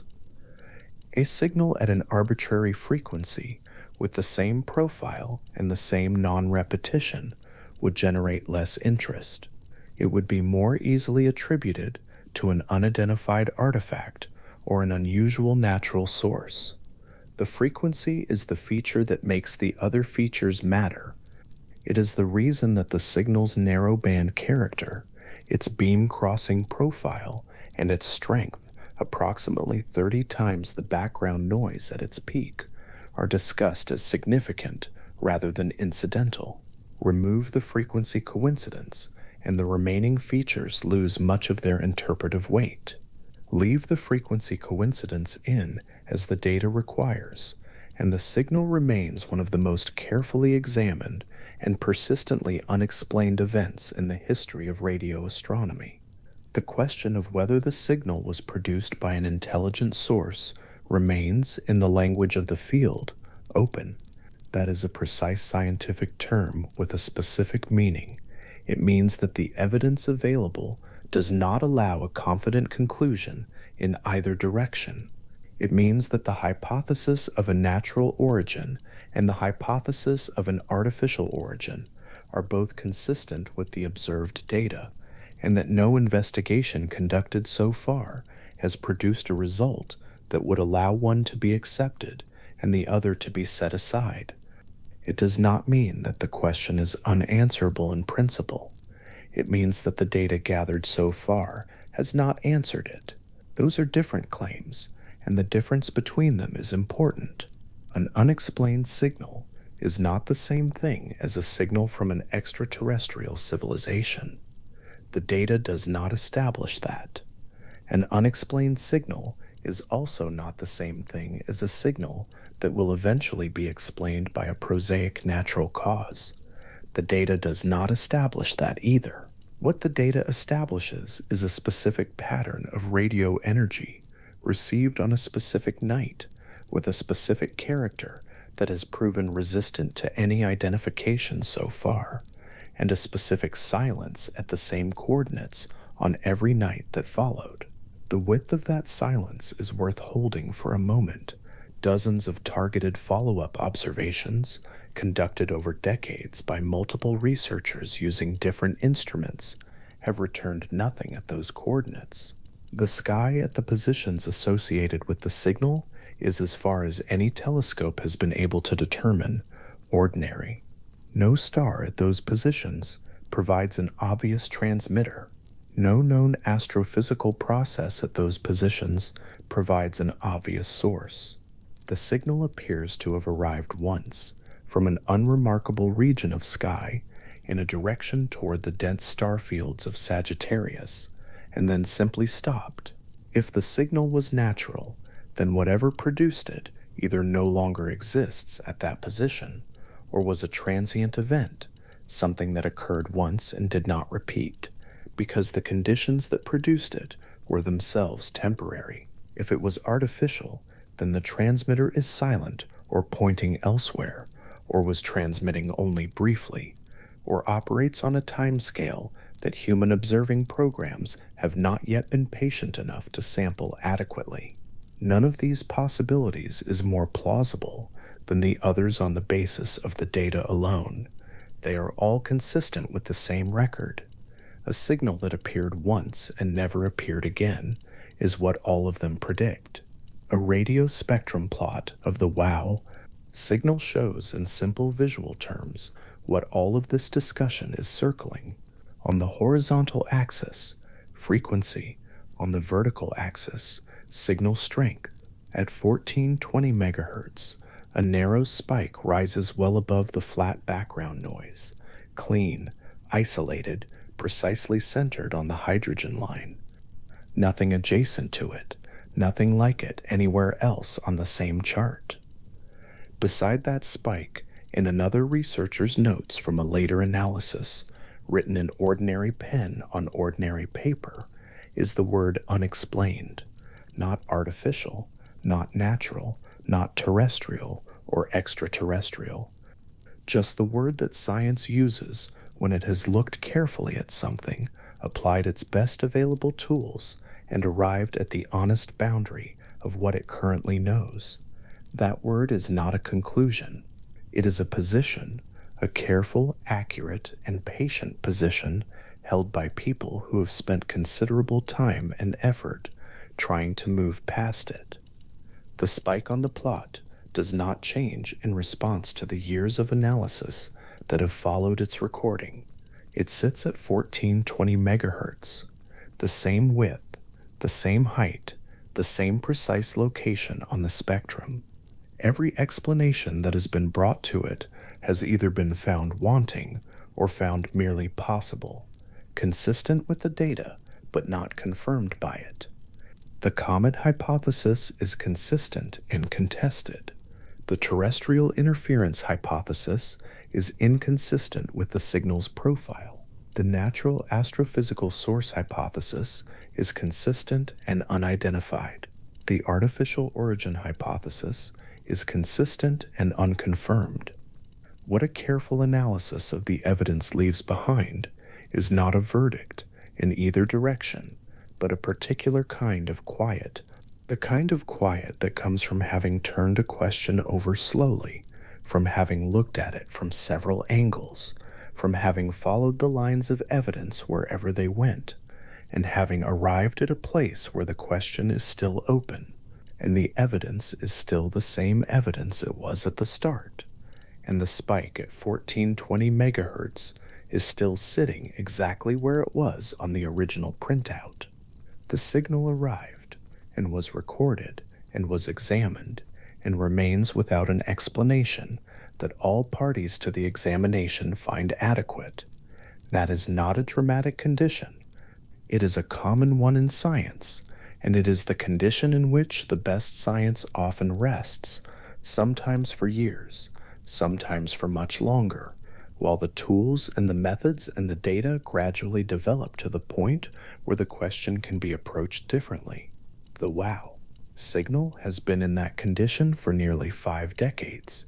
The spike sits at the hydrogen line, narrow and clean and strong, and the word beside it in the notes is still the same honest word, not confirmed, not dismissed, just sitting there on the spectrum at the frequency that the physics of hydrogen has been producing since long before there were telescopes to measure it, waiting in the way that all open questions wait for the next careful look.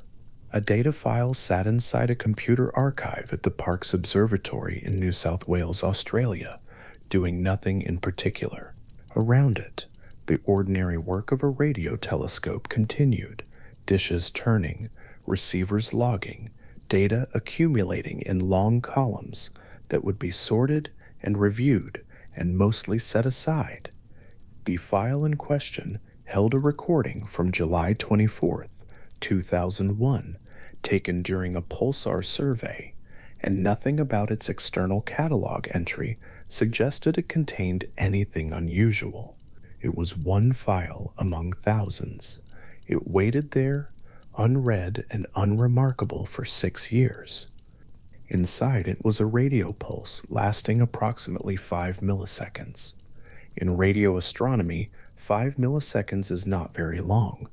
It is shorter than the blink of an eye, shorter than the time it takes a soap bubble to form and break, shorter than most instruments would have had time to notice if the pulse had not happened to arrive during a window of active recording. The pulse was also, once someone looked at it carefully, enormously energetic, a brief clean spike of radio emission at a brightness that made no sense for anything within the Milky Way. It had the signature of something that had traveled a very long way before arriving, its lower frequencies lagging behind its higher ones, in a pattern that radio waves accumulate when they pass through the thin plasma of intergalactic space. The longer the journey, the more pronounced that lag becomes. This one was pronounced. Duncan Lorimer was an astronomer at West Virginia University, and in 2007 he was reviewing archival pulsar data with a student named David Narkovich when one of them came across this file. What they found in the data, once it was displayed and examined, was a spike unlike any pulsar they had been expecting to find. A single, isolated burst with no repeat, no precursor, no obvious source, and a dispersion signature suggesting an origin somewhere between 1 and 3 billion light-years from Earth. The number is worth sitting with for a moment. Light traveling at 300,000 kilometers per second would take 1 to 3 billion years to cross that distance. The pulse itself took 5 milliseconds to pass through the telescope's beam. This class of events is now called fast radio bursts. When the paper was published in 2007, the response in the astronomical community was cautious. Some researchers suspected an instrumental artifact. Others thought the dispersion measure might be explained by dense material within the galaxy rather than a truly extragalactic origin. The event was singular, unrepeated, impossible to follow up. A phenomenon that appears once in an archive is difficult to study and easy to doubt. The field of radio astronomy had been stung before by signals that seemed extraordinary on first inspection and turned out to be something mundane: interference from a microwave oven, reflections from distant aircraft, noise in the electronics of the telescope itself. The scientific instinct, reasonably, is to exhaust the ordinary explanations before reaching for the extraordinary ones. The skepticism was not irrational. It was simply what happened next that was interesting. Over the following decade, as more radio telescopes turned their attention to archival data and then to live sky surveys, more fast radio bursts appeared. They came from different directions. They arrived with different energies and slightly different profiles. They shared the core characteristics: millisecond duration, high dispersion, apparent extragalactic origin, and they accumulated slowly from a handful to dozens, to eventually hundreds. A phenomenon cannot be an artifact if it keeps appearing in independent data sets from instruments on different continents. By the mid 2010s, fast radio bursts had crossed the threshold from curiosity to confirmed astrophysical phenomenon, and the question had shifted from whether they were real to what precisely they were. One burst in particular changed the character of the inquiry. FRB 121102 was detected at the Arecibo Observatory in Puerto Rico in 2012, and what distinguished it from every other fast radio burst detected up to that point was that it repeated, not once but many times, the same sky position, the same general frequency range, the same class of brief, intense pulse, arriving at irregular intervals over months and years of observation. This was unexpected. The working assumption had been that fast radio bursts were catastrophic, one-time events, the collapse of a massive star, perhaps, or the final merger of two compact objects, processes that by their nature could only happen once in any given location. A repeating burst implied a source that survived its emissions. The source was still there, still active, still producing. In 2017, a team of astronomers using the Very Large Array in New Mexico trained its 27 dishes on the coordinates of FRB 121102 and watched it burst. The array's geometry, 27 separate dishes spread across the desert in a Y-shaped configuration, working together as a single instrument, allowed the team to localize the burst's origin with a precision that no single telescope could have achieved. What they found at those coordinates was a dwarf galaxy approximately 3 billion light-years away, cataloged as SDSS J0523 plus 3900. It was a small, faintly luminous system, irregular in shape, with an active region at its center, consistent with strong ongoing star formation, and possibly a compact energetic object at the source of the bursts. The galaxy was tiny, the distance was not. 3 billion light-years is a distance that resists any intuitive grip.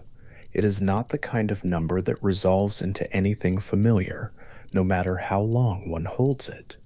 What the Very Large Array had done was trace a millisecond flash of radio energy back across 3 billion light-years to a specific small galaxy in a specific part of the sky.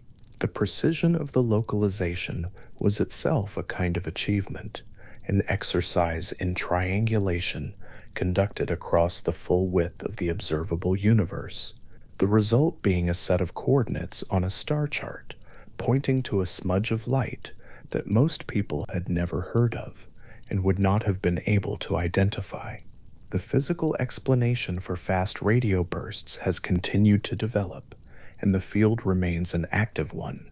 Magnetars, rotating neutron stars with extraordinarily powerful magnetic fields, have emerged as a leading candidate, particularly after a burst was detected in 2020 from a magnetar within the Milky Way, designated SGR 1935 plus 2154. That burst, detectable by telescopes on Earth, was the first time a fast radio burst-like event had been observed from a confirmed source within our own galaxy, offering a much closer example of the kind of physics that might produce similar events at extragalactic distances. The 2020 detection did not close the question of what produces all fast radio bursts. There may be more than one type of source, but it placed at least one plausible mechanism on firm observational ground. The dispersion measure of the original Lorimer burst, the one found in the 2001 archive data, was approximately 375 parsecs per cubic centimeter. That number encodes the total column of free electrons the signal passed through on its way to the telescope. The electrons contributed by the Milky Way's own interstellar medium account for only a fraction of it. The remainder, the dominant part, came from the intergalactic medium, from the thin, nearly empty plasma that fills the space between galaxies. Each parsec traveled added a small increment to the delay between high and low frequencies. The total delay, the difference in arrival time between the highest and lowest frequency components of that 5 millisecond pulse, was measurable with standard equipment. From that measurement, an approximate distance could be inferred. The whole inferential chain, from a timing difference in a data file to an origin point billions of light years away, rests on physics that was already well understood long before the first fast radio burst was found. The radio sky, examined closely, is not empty. It was never empty. There is another moment from an earlier era of radio astronomy that carries a similar quality, a signal arriving from a fixed point in the sky, precise and regular, initially without explanation. In 1967, a graduate student at the Mullard Radio Astronomy Observatory outside Cambridge was working with a new type of radio telescope, one designed specifically to detect rapid fluctuations in radio sources, and she began noticing something in her chart recorder output that her supervisor initially dismissed as interference. The signal repeated with a period of 1,337 seconds. Not approximately 1,337 seconds, exactly 337 seconds, give or take a small and stable amount that turned out to be a Doppler shift caused by the Earth's motion around the Sun. The student's name was Jocelyn Bell, and she later became Jocelyn Bell Burnell. What she had found in the chart paper output, which she had to review by hand, running through tens of meters of paper, trace each day to find the brief repeated tick of the signal, was a source that was pulsing faster and more regularly than any known astrophysical object. The regularity itself was the problem. Natural astrophysical sources, stars, nebulae, galaxies, do not typically behave like clocks. The precision of the 337-second period was closer to the precision of an atomic clock than to anything previously known in the natural universe. The source did not drift or vary. It simply pulsed at the same interval every time it crossed the telescope's beam. The designation assigned to it in the internal log was LGM-1. LGM stood for Little Green Men. The name was half serious. The research group was aware of the SETI community's interest in precisely regular radio signals from fixed sky positions. The designation reflected a genuine recognition that no known natural process produced this kind of signal, combined with a kind of dry scientific humor about the obvious alternative interpretation. Bell herself has said in interviews that the possibility of an artificial origin was considered and taken seriously, though the team was cautious about announcing anything until they had a better understanding of what they were dealing with. The 337-second period was an awkward fit for an extraterrestrial beacon in any case, not a round number in any obvious unit system, not centered on any frequency associated with atomic physics, not obviously structured as a message.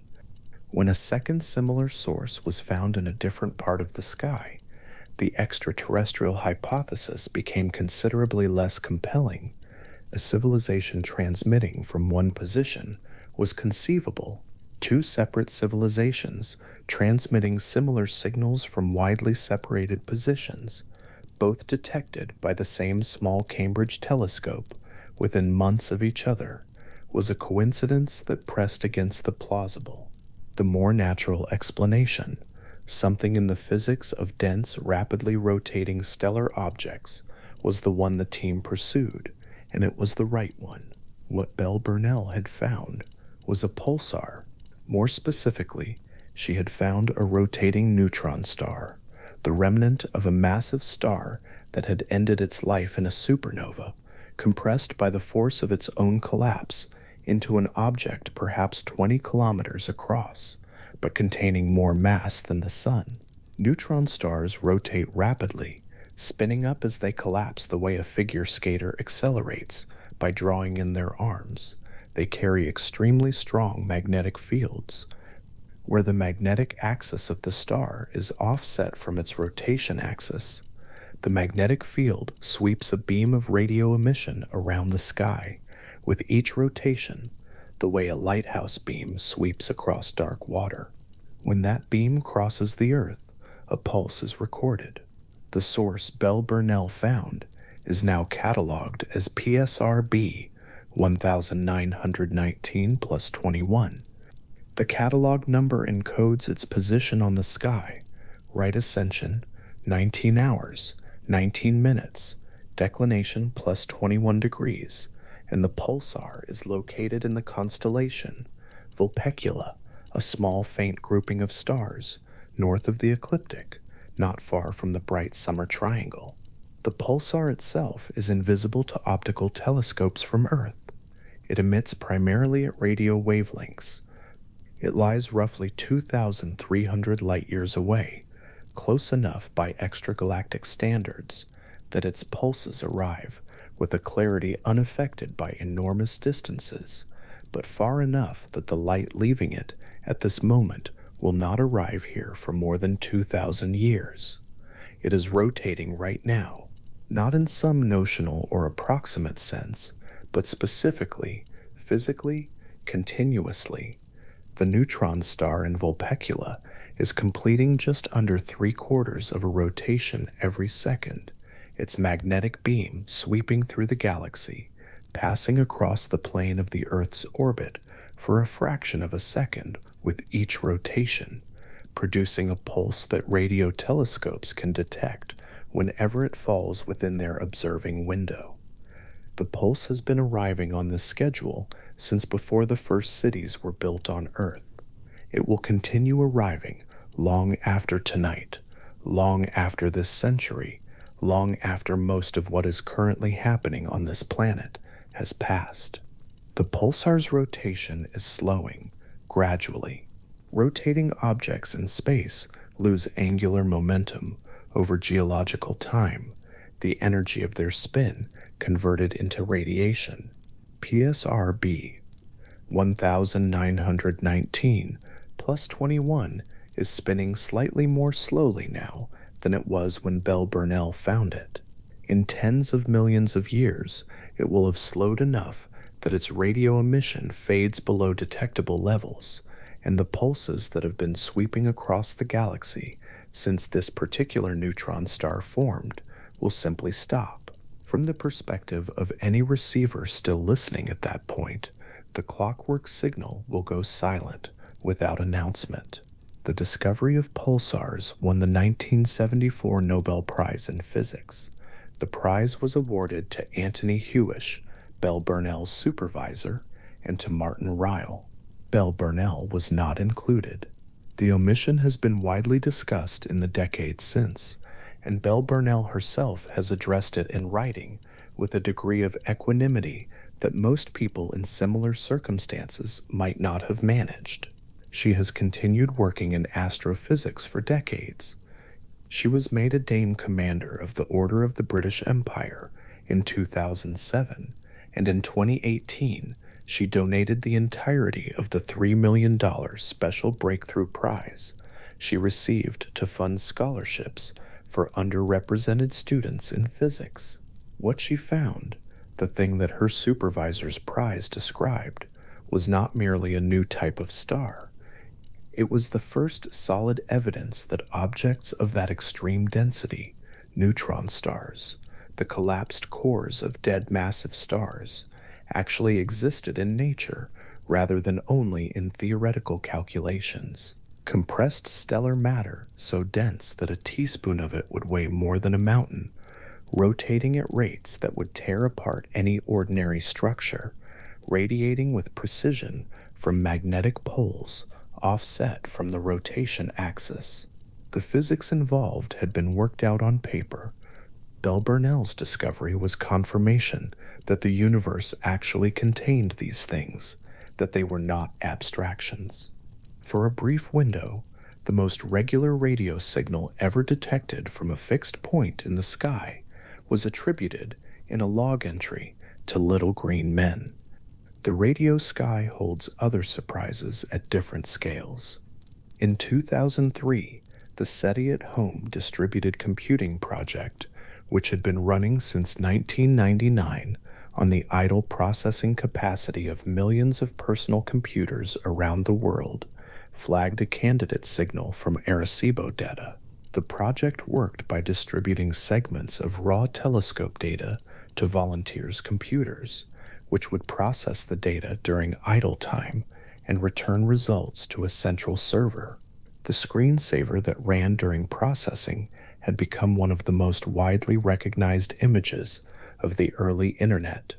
A cascading spectrogram, green traces rolling across a dark background, running on computers, in offices and living rooms, in dozens of countries simultaneously. The candidate signal was designated SHGB02 plus 14A.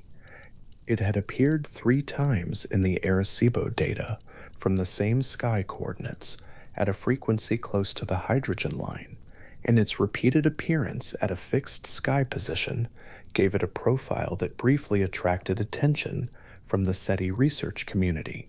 3 detections from the same location is more than a random hit. It suggested, at minimum, a persistent source, something at those coordinates that had produced a detectable emission on 3 separate occasions. Subsequent analysis was less encouraging. The signal's frequency drift rate, the way its frequency shifted over the course of an observation, was inconsistent with any stable natural or artificial source. For a signal to be attributed to a fixed point in the sky, its frequency should shift at a rate consistent with the Earth's rotation and the relative motion of the telescope beam. SHGB02 plus 14A's drift rate was faster than expected, and the discrepancy proved difficult to reconcile with a genuine extraterrestrial source. The prevailing conclusion among researchers who examined it was that the signal was an artifact, either a product of noise fluctuations in the data or an unidentified instrumental effect in the telescope or receiver chain. The 3 detections, once the drift rate problem was understood, no longer held up as evidence of a persistent source. The candidate dissolved back into the data. There is something that happens to anomalous signals repeatedly across the history of radio astronomy. They arrive with unusual profiles. They attract attention. They are examined from multiple angles. Some of them, the pulsars, the fast radio bursts, turn out to be real and require new physics or new categories to explain. Others, examined carefully, resolve into noise, into interference, into subtleties of instrument behavior that were not immediately apparent on first inspection. The field has become practiced at the distinction, though it is rarely as clean in real time as it appears in retrospect.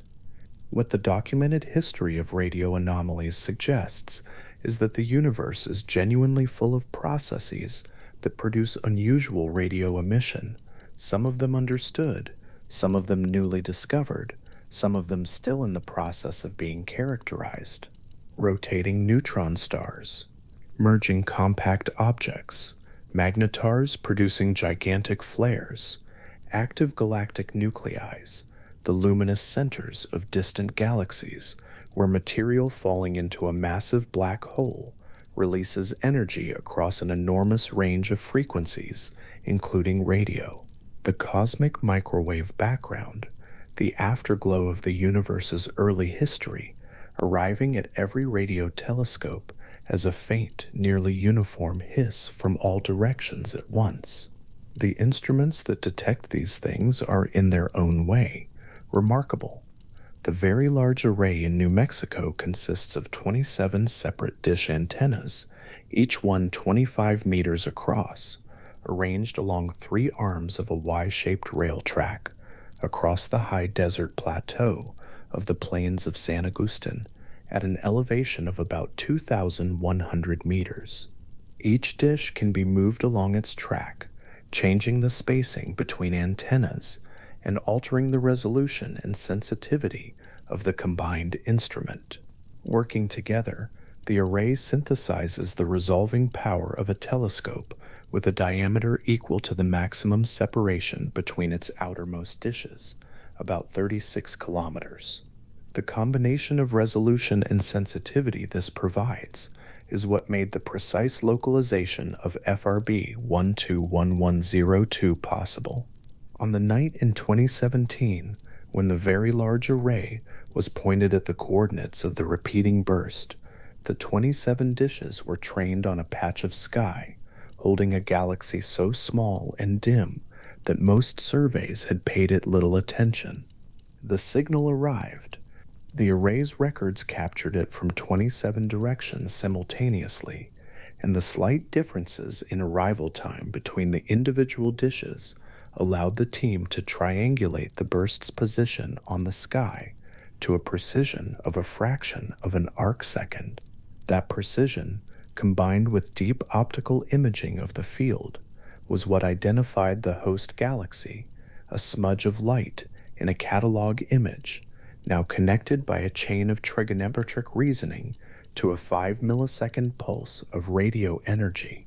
The instrument that first changed the way radio astronomers thought about variable signals in the sky was built at Cambridge, and it was not a dish.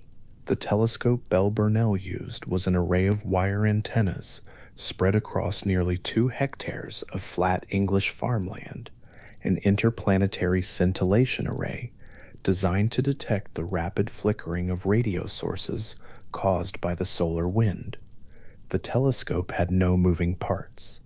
It worked by fixed reception, relying on the Earth's rotation to sweep sources across its field of view, and it logged its data on chart paper, rolls of paper tape running continuously through pen recorders. Bell Burnell reviewed the output daily by hand for months. The chart recorder traces from those months still exist. The specific piece of paper on which Bell Burnell first marked the anomalous signal in the summer of 1967 is not something most people have seen, but the observation logs from that period document when the signal first appeared, how it was initially categorized, and at what point it was taken seriously enough to trigger follow-up observations. The physical record of a discovery made with paper and pen is different in texture from a discovery made in digital data files, but the substance of what was recorded is the same kind of thing, a pattern in the noise, marked by a person who noticed it, examined and re-examined until its character became clear. The quiet persistence of radio telescopes is a kind of fact in itself. These instruments operate continuously. They log data through the night and through the day, whether or not anyone is actively watching the output.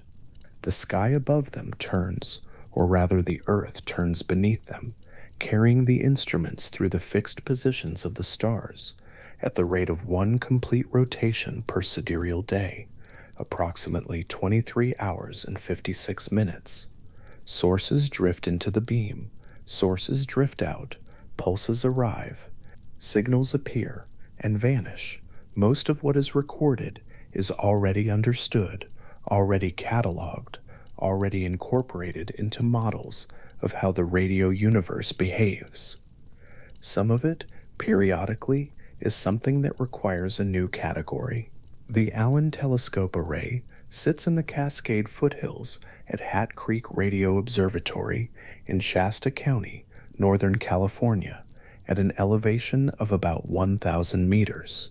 The surrounding landscape is volcanic, Dark basalt fields, remnant cinder cones, the broad, low silhouette of Mount Lassen visible to the south on clear days. The array was designed as a purpose-built instrument for combined radio astronomy and SETI research. Its architecture based on many small dishes rather than a single large one. Each dish is 1 meters across, modest by the standards of large radio telescopes, but the array was originally planned to include 350 of them, working together in the same way that the very large array's dishes work together, synthesizing a large effective collecting area from many small apertures. The 42 dishes that were actually deployed represent a fraction of the original design. The construction funding ran out before the full complement could be built, and the array has operated in a reduced configuration since its commissioning. Even at 42 dishes, it is a capable instrument, and its wide field of view, larger than what a single large dish could achieve, makes it well suited to the kind of broad sky surveys that SETI research requires.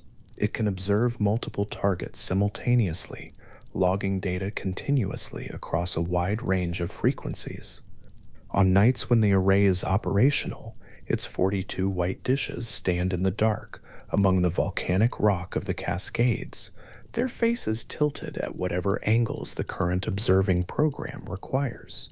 Some face the same direction, some face slightly different patches of sky. The control building nearby is quiet, the electronics running without needing human supervision for much of the time.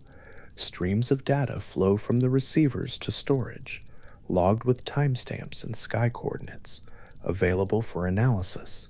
The dishes do not know what they are looking for. That is not how instruments work. They simply receive and record and accumulate data that human analysis will later sort through.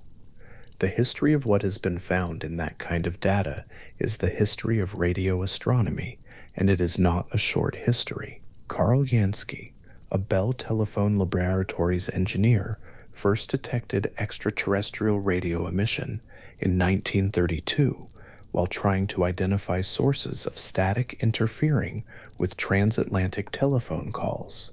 He built a large rotating antenna array on a New Jersey field and systematically mapped the radio emission arriving at different times of day from different parts of the sky. What he found, after ruling out local interference and checking his results across multiple seasons, was a persistent source of radio emission that repeated on a 23-hour, 56-minute cycle, the sidereal day, not the solar day, meaning the source was fixed relative to the stars, rather than relative to the sun. The direction of the emission pointed toward the center of the Milky Way galaxy. Jansky had detected, without knowing it, the diffuse radio glow of our own galaxy's core.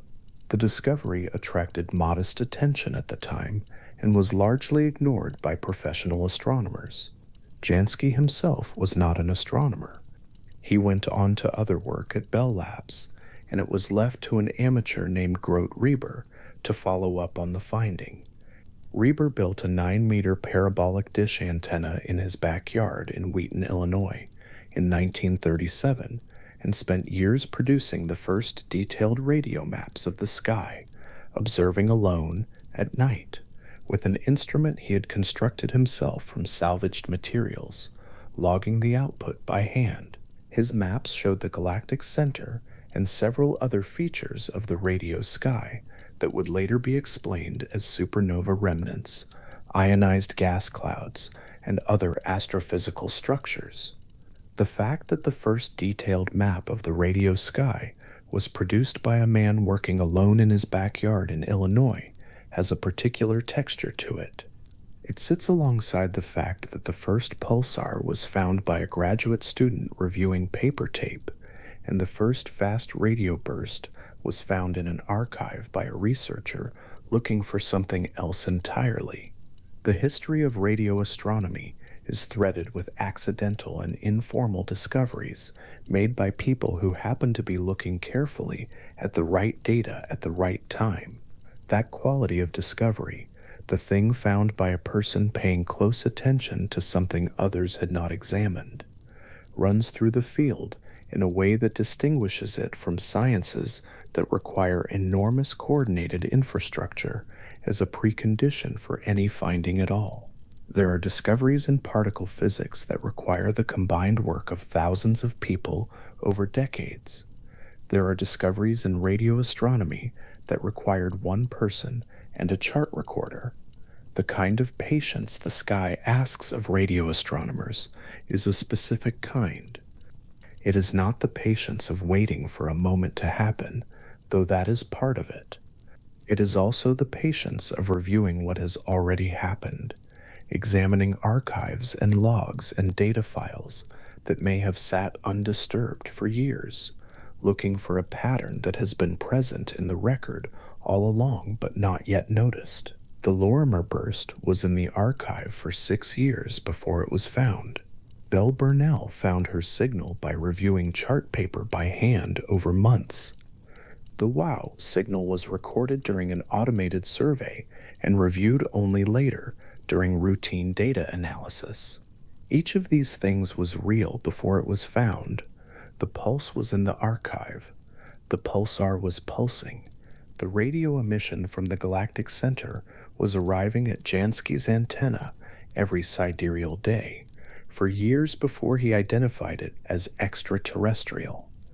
Astrophysical objects do not wait to be discovered before they begin operating. They are already going. The rotating neutron star in Vulpecula was sweeping its beam across the galaxy for a very long time, before the night, in 1967, when Belle Burnell noticed something odd in her chart recorder output. The repeating burst source in the dwarf galaxy 3 billion light-years away was producing its flares before anyone had a detector capable of recording them. The universe proceeds at its own pace, and the radio sky, which is another way of describing the combined radio output of all the energetic processes in all the structures visible from Earth, does not modulate its activity around the schedules of the people trying to observe it. What radio astronomy has accumulated across the decades since Jansky's rotating antenna turned slowly in a New Jersey field is a partial and still incomplete picture of that output. Hydrogen emission from clouds of gas between the stars, thermal emission from warm dust, synchrotron radiation from electrons spiraling in magnetic fields, the steady rotation of pulsars, the irregular flaring of magnetars, the millisecond bursts from objects billions of light-years away, the cosmic microwave background arriving from everywhere at once. These are not separate phenomena in any deep sense. They are different expressions of the same physical universe, operating at different scales and energies, detectable by instruments sensitive to different frequency ranges. The frequency range in which most of this observing takes place is the microwave and radio portion of the electromagnetic spectrum, from frequencies of roughly 1 megahertz to several hundred gigahertz. Within that range, there are quiet regions and noisy ones. There are frequencies crowded with terrestrial transmissions, mobile phones, satellites, aviation radar, and frequencies that remain, by international agreement, relatively protected from artificial use. The hydrogen line frequency, around 1420 megahertz, sits in a band that has historically been protected for radio astronomy, partly because of its scientific importance and partly because the emission from interstellar hydrogen provides a natural reference that cannot be replicated or replaced. The quietness of the protected frequencies is relative rather than absolute. Interference from satellites and terrestrial sources has increased over the decades, and every major radio observatory maintains active radio frequency interference monitoring and mitigation as part of its routine operation. The cleaner the environment around the telescope, the more confident the observer can be that what the instrument detects is genuinely arriving from space rather than being generated nearby. The most sensitive telescopes are sited in remote locations: the high desert of New Mexico, the Cascade foothills of California, the volcanic highlands of Hawaii, the karst hills of Puerto Rico, partly for their altitude and partly for their distance from population centers. Remoteness, in this context, is a scientific instrument parameter. The Allen Telescope Array at Hat Creek, the Parkes Dish in New South Wales, the former Big Ear in Ohio, all of them chosen for their sites as much as for their designs, all of them producing data from a sky that continues to yield things that were not expected when the instrument was first built. The field does not seem to be running out of surprises, though the nature of the surprises shifts as understanding improves and instruments become more sensitive and the catalog of known sources grows larger. What remains unknown after all of this, after 6 decades of systematic listening, after thousands of detected fast radio bursts, after the localization of sources to specific distant galaxies, after the maps of synchrotron emission and hydrogen distribution, after the timing solutions for thousands of known pulsars, is a substantial and perhaps irreducible amount. The physical mechanism producing most fast radio bursts is not fully settled. The distribution of sources in the universe has not been fully characterized. There are classes of transient radio events that have been detected, but not yet explained. There are frequency ranges that have not been surveyed at the sensitivity required to detect faint sources. There are sky positions that have not been observed at all. The radio sky is wide, and the listening measured against what it is trying to sample is sparse. The 42 dishes of the Allen Telescope Array turn quietly in the dark of the Cascade foothills tonight, their faces tilted upward at different angles, each one collecting photons that have traveled at the speed of light for periods ranging from a few years to billions of years. Some of those photons left their sources before the Earth existed. Some left sources that no longer exist in the form they held when the emission occurred. The star that produced a given pulse may have already completed its evolution and collapsed or exploded or cooled beyond any radio emission. The galaxy that produced a fast radio burst may have merged with another galaxy, its compact central object either quieted or transformed by the collision. What arrives at the detector is a message from the past, in the sense that all astronomy is a study of the past, not because the photon has changed during its journey, but because the journey itself takes time, and time does not run backward. PSR B1919 plus 21 is rotating at this moment out there in Vulpecula, completing just under 3/4 of a turn every second. The pulse that crosses the plane of the Earth's orbit during the next rotation of that neutron star will travel for roughly 2,300 years before it arrives at any instrument here. The neutron star does not direct this emission at anything in particular. It sweeps it uniformly through space, in the way that lighthouses do not aim their beams at specific ships but simply rotate, and whatever happens to be positioned in the path of the beam at the moment of its passing is what receives it. The star has been doing this for a long time. It will continue for longer than tonight. Its rotation is slowing at a pace too gradual to be noticed across any human timescale, the energy of its spin bleeding away by fractions of a fraction of a second per year, the clock running down by degrees so small that the period measured now is, for all practical purposes, the same period Belle Burnell measured in 1967 when she crouched over the chart paper and marked the recurring tick with a pencil, 1.337 seconds, and then again, and then again.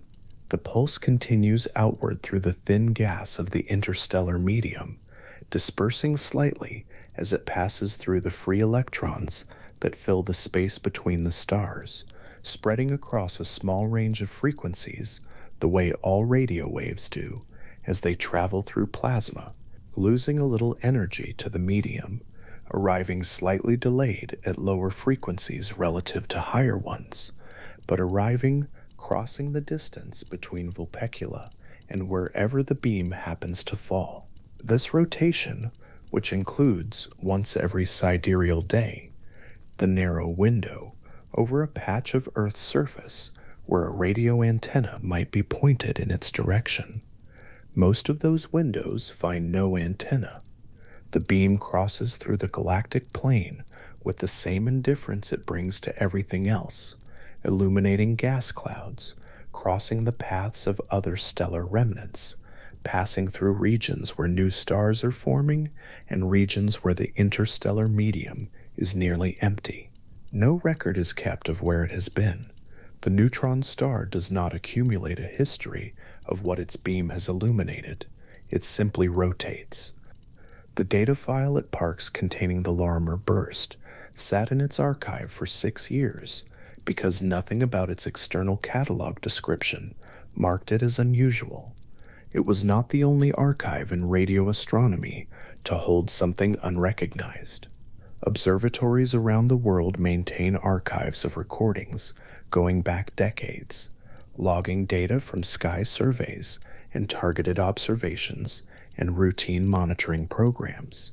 The fraction of that data that has been examined with the sensitivity and attention required to detect faint transients is small. The fraction that has been processed with modern algorithms trained on the characteristics of now known phenomena like fast radio bursts is smaller still. There is no way to know from outside the archived data what it contains. The Allen telescope array's dishes stand against the dark sky of the Cascades, small and white and numerous, their faces catching whatever arrives from the direction they are pointed. The stars above them are rising and setting on the ordinary schedule of the Earth's rotation.